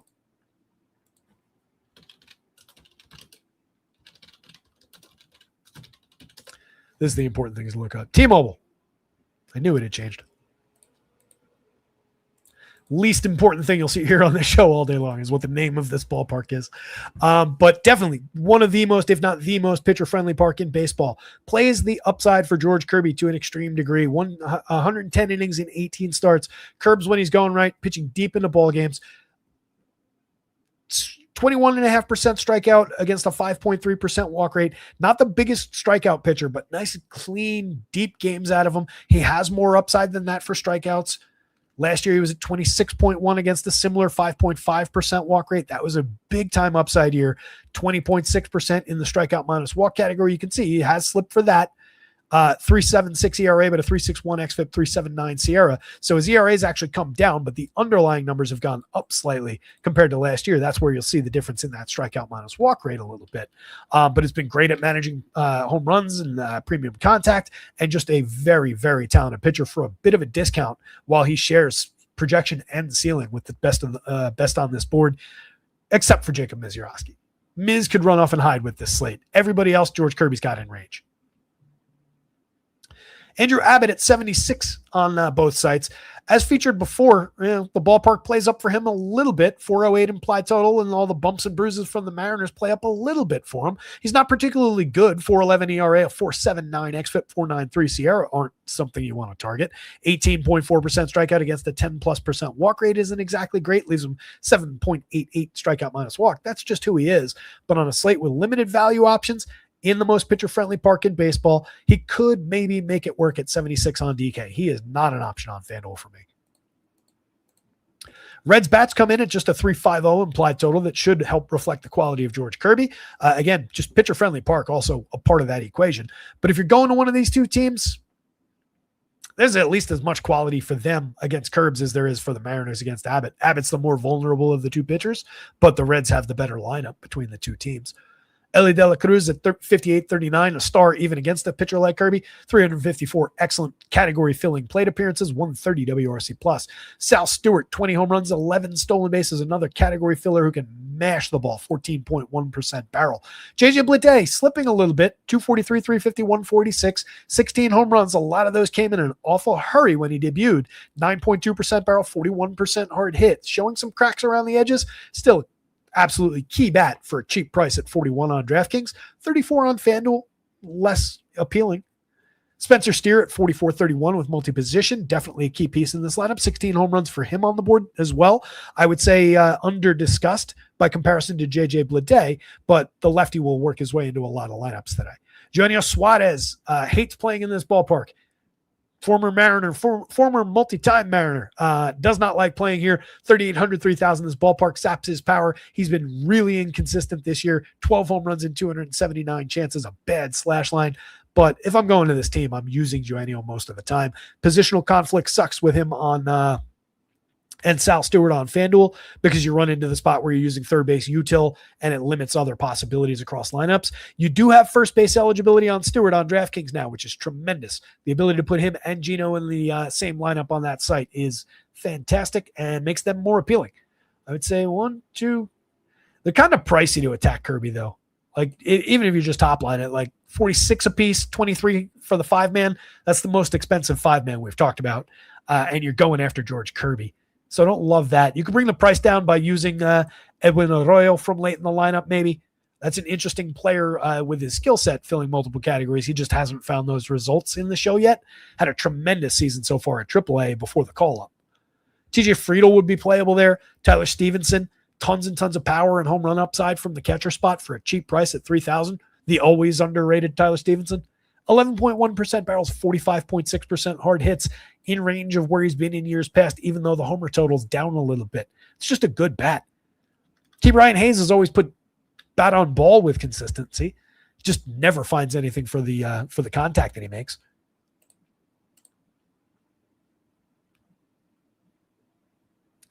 I don't know that there's a better way to put that Reds lineup together. It would probably be Stevenson.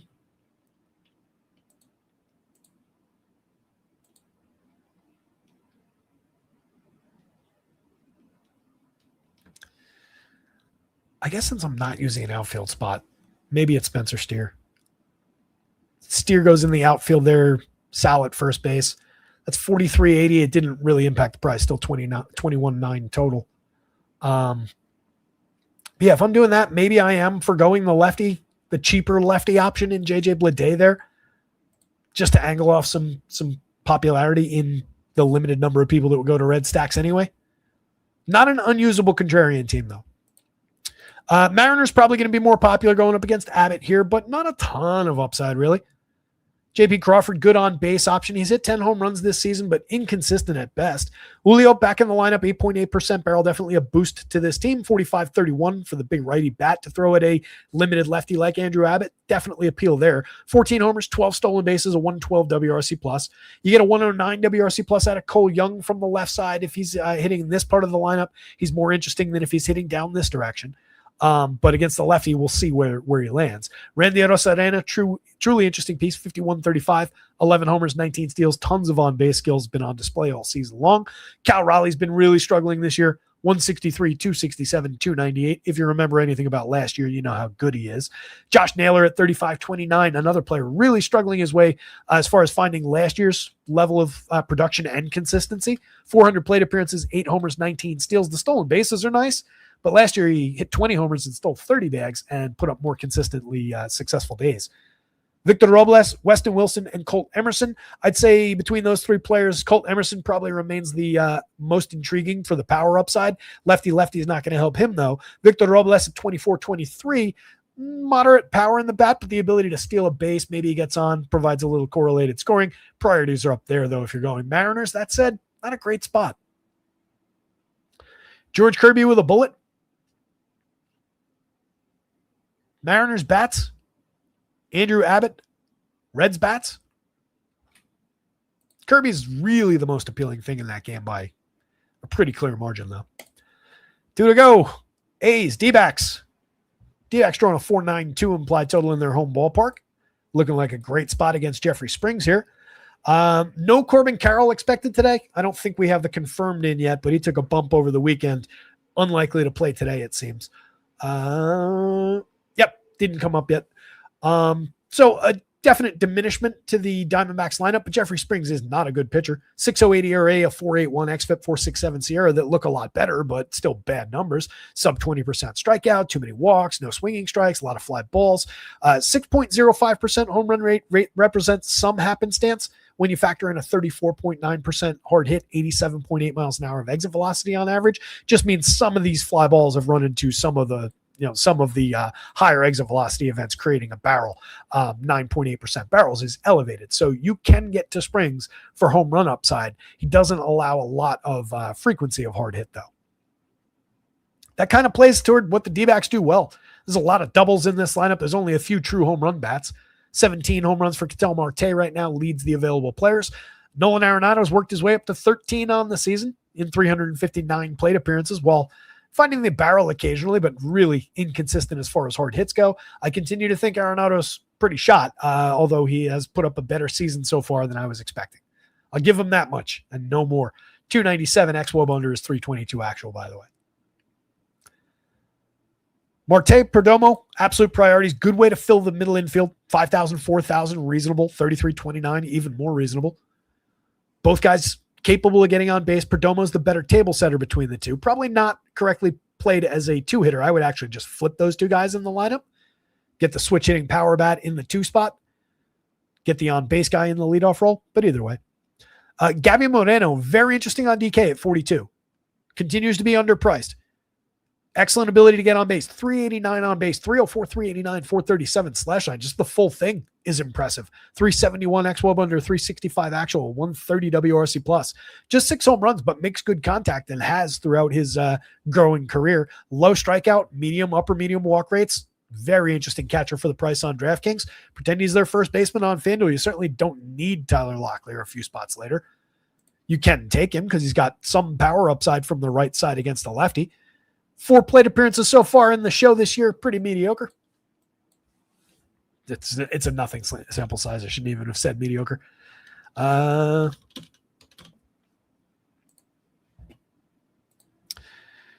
he's been mediocre is in a larger sample. 3 home runs across 116 plate appearances last year, 2 in 49 plate appearances for Seattle the year before. Sub Mendoza in both samples, sub 270 on base percentages in both samples. For the career so far, we're talking about 169 plate appearances, 5 homers, 4 steals, 172, 260, 278, and a 56 WRC plus. But there is a little prospect pedigree here. He hit 8 home runs in 251 chances in mostly AAA this year. Had 19 in 434 AAA plate appearances for Seattle last year. 506 plate appearances for Seattle the year before, hit 16 home runs, stole 9 bags, also had 18 steals with those 19 home runs last year, slashed 316, 401, 542.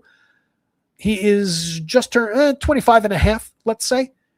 Not completely out the other side of being a prospect. Still time to develop. So, yeah, playable piece. That was Tyler Locklear down here at 2,200.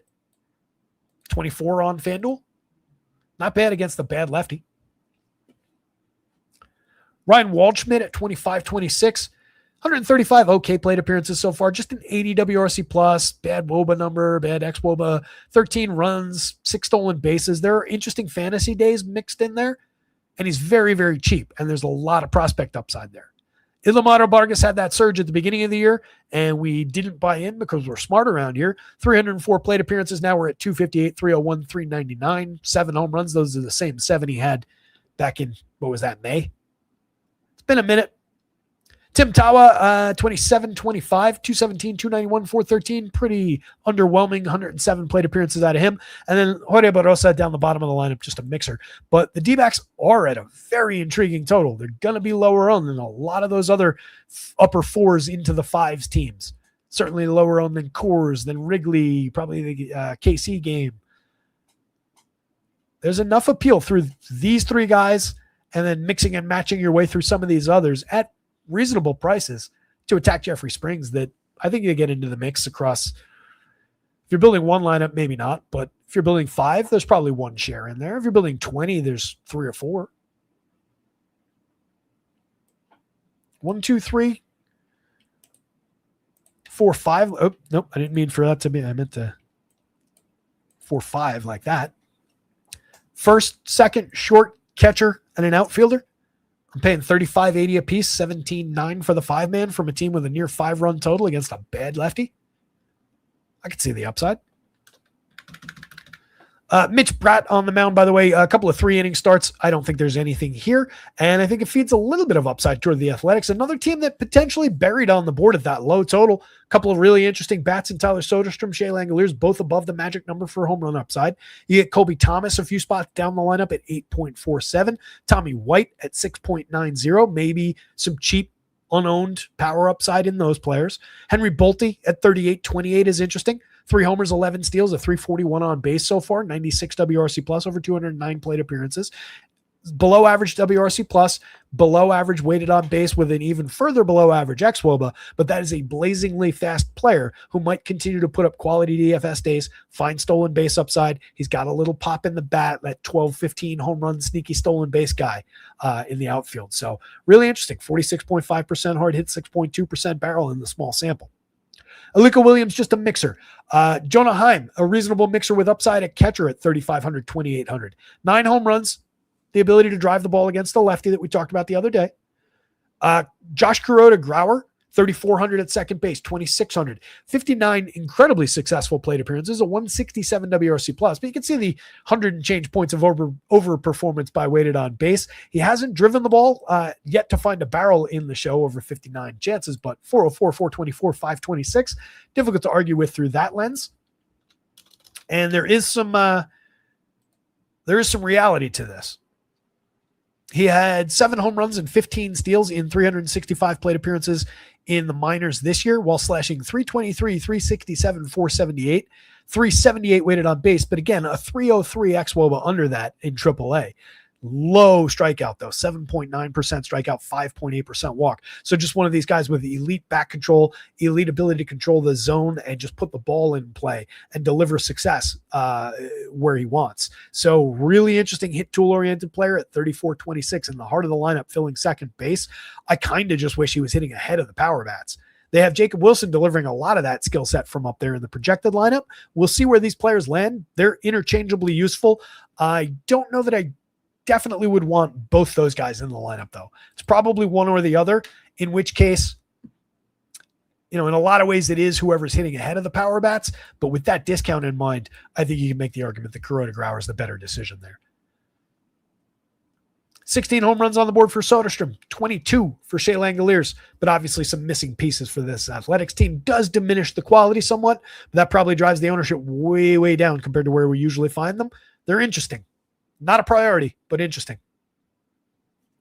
D-backs, A's, gun to your head, it's Jeffrey Springs, but I don't think so. 6,000 on DK. It would be Jeffrey Springs on DK, then him on FanDuel, and Mitch Bratt just not going to give you enough depth. Last one up. We made it. Coming up on the 3-hour mark now. Jesus Christ. Clintwood says he likes Miami in single entry. Yeah, I think that's a fair call, given what we talked about with that team. From like that not going to be owned, not going to be considered even spot for a lot of people, I think.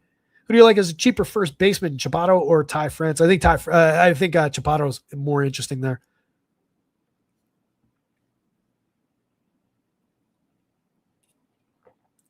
I think he's cheaper, more true raw power than Ty France. France found a little success on some good batted balls. He's been a guy who's delivered like mid-teens power in the past, has hit for good average in some seasons, has gotten on base in some seasons. It's rare that Ty France puts it all together for extended stretches. He did for a minute earlier this year, but I'd be more intrigued by the cheap price. The home run upside on Chapato might get more popular, though, for that in that ballpark. Some back and forth to that question, rabbit hole. So the cards come in against Jose Soriano at 82-86 for him. Nice and cheap. He's back up to an 11.4% walk against a 24.7% strikeout. Some diminishment as the season has gone on, but still pitching to a 3.49 ERA, a 3.76 xFIP, 4.11 Sierra. We were expecting him to come back to earth after those first 12 or whatever it was, or not even 8 outrageous starts that he made. So this is all within expectation. This is still a good pitcher who very realistically keeps the ball down on the ground, low launch angle, 6.4 degrees is actually elevated for him, but it's not problematic in any way.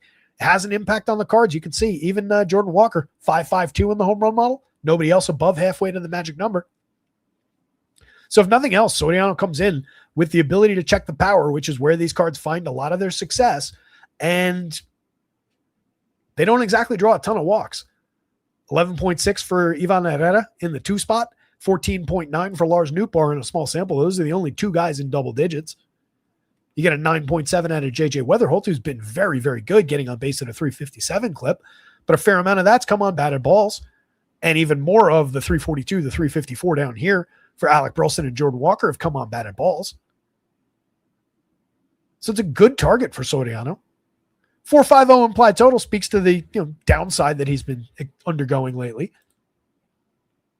What do the last few outings look like? 5 innings, 3 runs allowed at Minnesota. 6 innings, just 2 runs allowed, but only 4 strikeouts, 2 walks in a start at Texas. That was a disappointing day.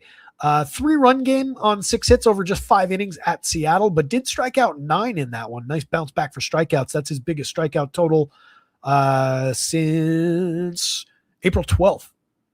Had a pair of 10 strikeout games in 2 straight starts for April 6th and April 12th. Struck out 8 the next start, and then had not struck out more than 7 until that 3 starts back against Seattle at the end of June. 9 strikeout day that day. Could come out and wipe out some cards. They're striking out at just at 19.9%, but some of those key bats in their lineup do have more elevated strikeout rates. Weatherholt, Herrera, Burleson, all realistically mid-teen strikeouts, though. Mason Wynn, low strikeout, but overall an overrated player who's having a pretty bad season. So I think it's a targetable spot for Jose Soriano, who from a cheap price, probably not going to be as popular, certainly as he would have been this same game 2 months ago. And relative to the rest of the slate, you probably get away with Soriano. Maybe it's more a FanDuel sneaky, cheaper type play than it is a DraftKings, where he'll pick up SP2 ownership at a high price, or like mid SP1 type ownership. Probably more sneaky on FanDuel, probably more of a impactful piece of the slate on DraftKings, if that makes sense. Kyle Leahy's only 65. He's also in that bargain bin conversation because he comes in with also the ability to keep the ball down to at least some degree. What he is allowing, though, is a lot of barrels in the mix despite the 9.4 degree average launch. So I don't know how real the actual expectation of limiting home runs over the long term is. He's given up a 50+% hard hit, nearly 92 miles an hour of exit velo as well. So might be a little bit of luck and happenstance baked in there. We got to see where it goes. Needs to push this down somewhat and have the nice combination where the well-struck balls aren't also the few that get up into the air against him, because that's where we'll see the spike in home runs come from. The Angels are a good target are a good team to throw at him for a little bit of not necessarily visible home run potential. Mike Trout, Zach Neto, Jorge Soler, Joe Adell. That's 4 guys in this lineup that can go deep against that profile. So I wouldn't discount the Angels, and I wish it was showing a little bit more of the power that they have in the home run model today. 19 on the board for Neto, 18 on the board for Trout, fewer for Soler and Joey Adell, who have both struggled for consistency this year. It's more concerning for Adell than it is for Soler, who's just kind of rounding the backstretch of his career. But those are 4 crucial bats. And there's another crucial. Those are 4 intriguing bats for today if you're considering the Angels at the end of the night. And that 4.61 implied total says that we ought to be. This is an offensive upside game on both sides. I just have a lot more faith in Soriano's ability to check the cards quality down. Nolan Schanuel's just a mixer for his on-base skills. Continues to be, he's fine in the 3 spot, but I just wish if they were doing that, then one of Trout or Neto was hitting behind him. But as a lead into Jorge Soler to Joey Adell a few spots later, he's an okay piece for correlated scoring. He gets on at a 348 clip this year, 331 matching xWOBA and weighted on base, and he's very, very cheap. Just not an ideal first baseman because he lacks power. Vaughn Grissom is a solid mixer, 2,900, 5 home runs, solid slash line, 101 WRC plus, an intriguing 341 xWOBA under the surface. Josh Lowe, 2,500, 2,400, 8 home runs, pretty mediocre season out of him so far this year, but we've seen more quality come and go from him in years past. Denzer Guzman is appealing. 4 home runs on the board, just at 295 on base is kind of concerning. 252, 295, 391, but he's driven the ball. No, that's kind of gone away too. 6% barrel, 36.1% hard hit. That's what small sample will do. 1 week it's there, the next week it's not. So mixer at 3,200 at that position. If you play him on FanDuel, you want him at third base, not at shortstop, especially because you got Zach Neto up there. You've also got Grissom going through those spots. So Guzman for third base. And then Logan O'Hoppe at only 2,400 on DraftKings. He's stuck at just 4 home runs, 217, 282, 309. If he's in the lineup at all, he's having a terrible season. But that's driven the price way down. Still carrying a 10.6% barrel. It's not matching his previous few years of performance, but it is still a double-digit barrel rate. There are still going to be a few home runs to come through the rest of the season, and maybe he finds a little path toward a strong finish. Not dead in the water at that cheap price where you need his position. He's a lot less useful on the FanDuel slate. And that, gang, is your up and down across 14 games. This one I would say goes Soriano, Angels, Cards, Leahy on DraftKings. Wouldn't play Leahy on FanDuel. One last time, pitching board. I have not exactly been banging the drum for likes during this marathon. I haven't been banging the drum for subscribing to the channel. Do both those things before you exit. Make sure you come back after the show. Leave a comment with your home run pick of the day. 1st to 5 wins a free month of rotoscouts content that you can use at any time. It's got to be a pick from this slate. No using the Guardians and Twins game. Can only use Ohtani and Judge once Judge isn't playing. Can't use Kerry Carpenter, my home run pick of the day. Otherwise, go nuts. 1 pick per person. Leader currently has 4, but it's been a minute since Cujo got one. No questions in chat means I'm going to bail out and grab these 15 minutes to update lineups on the site. And then we'll have an hour and change to build and keep things rolling. Free first week over at RotoScouts, guys. Promo code is TRYME, capital T, capital M, all one word, TRYME. Gets you access behind the paywall, free first week on a weekly that renews at regular price. If not canceled in between, cancel anytime. Regular price is $6.93 a week, under $1 a day. Monthly's even cheaper than that. Quarterly plan, even cheaper than that one. If anybody wants to make a big commitment. Ongoing home run picks contest. I think I've said everything I really need to say. One last look at the stacks board for you guys before we get out of here for anybody who's not currently behind the paywall. There it is. I think it's a really interesting one with like some highly ranked teams, maybe limited for power, some lower ranked teams showing some good value spots or some power spots. It's a really deep, really interesting slate, both at the plate and on the mound. Should be a fun one to play. That said, I just realized I didn't put placeholders in, so I hope there's still spots in the FanDuel contest. Let me get out of here. You guys absolutely rock. Really appreciate everybody hanging through for a long show. Hit the like button, subscribe to the channel. Good luck out there. Somebody go win something. Share those results when you do at rotoscouts on Twitter. Free premium Discord linked in the description for the show. Not sure what tomorrow's slate looks like, but odds are it's a little bit smaller than this one. We'll be back to talk it through, though, either way. So come on out for it tomorrow at some variable time, which is why you got to hit the notification bell. I'll see you guys. Go get them.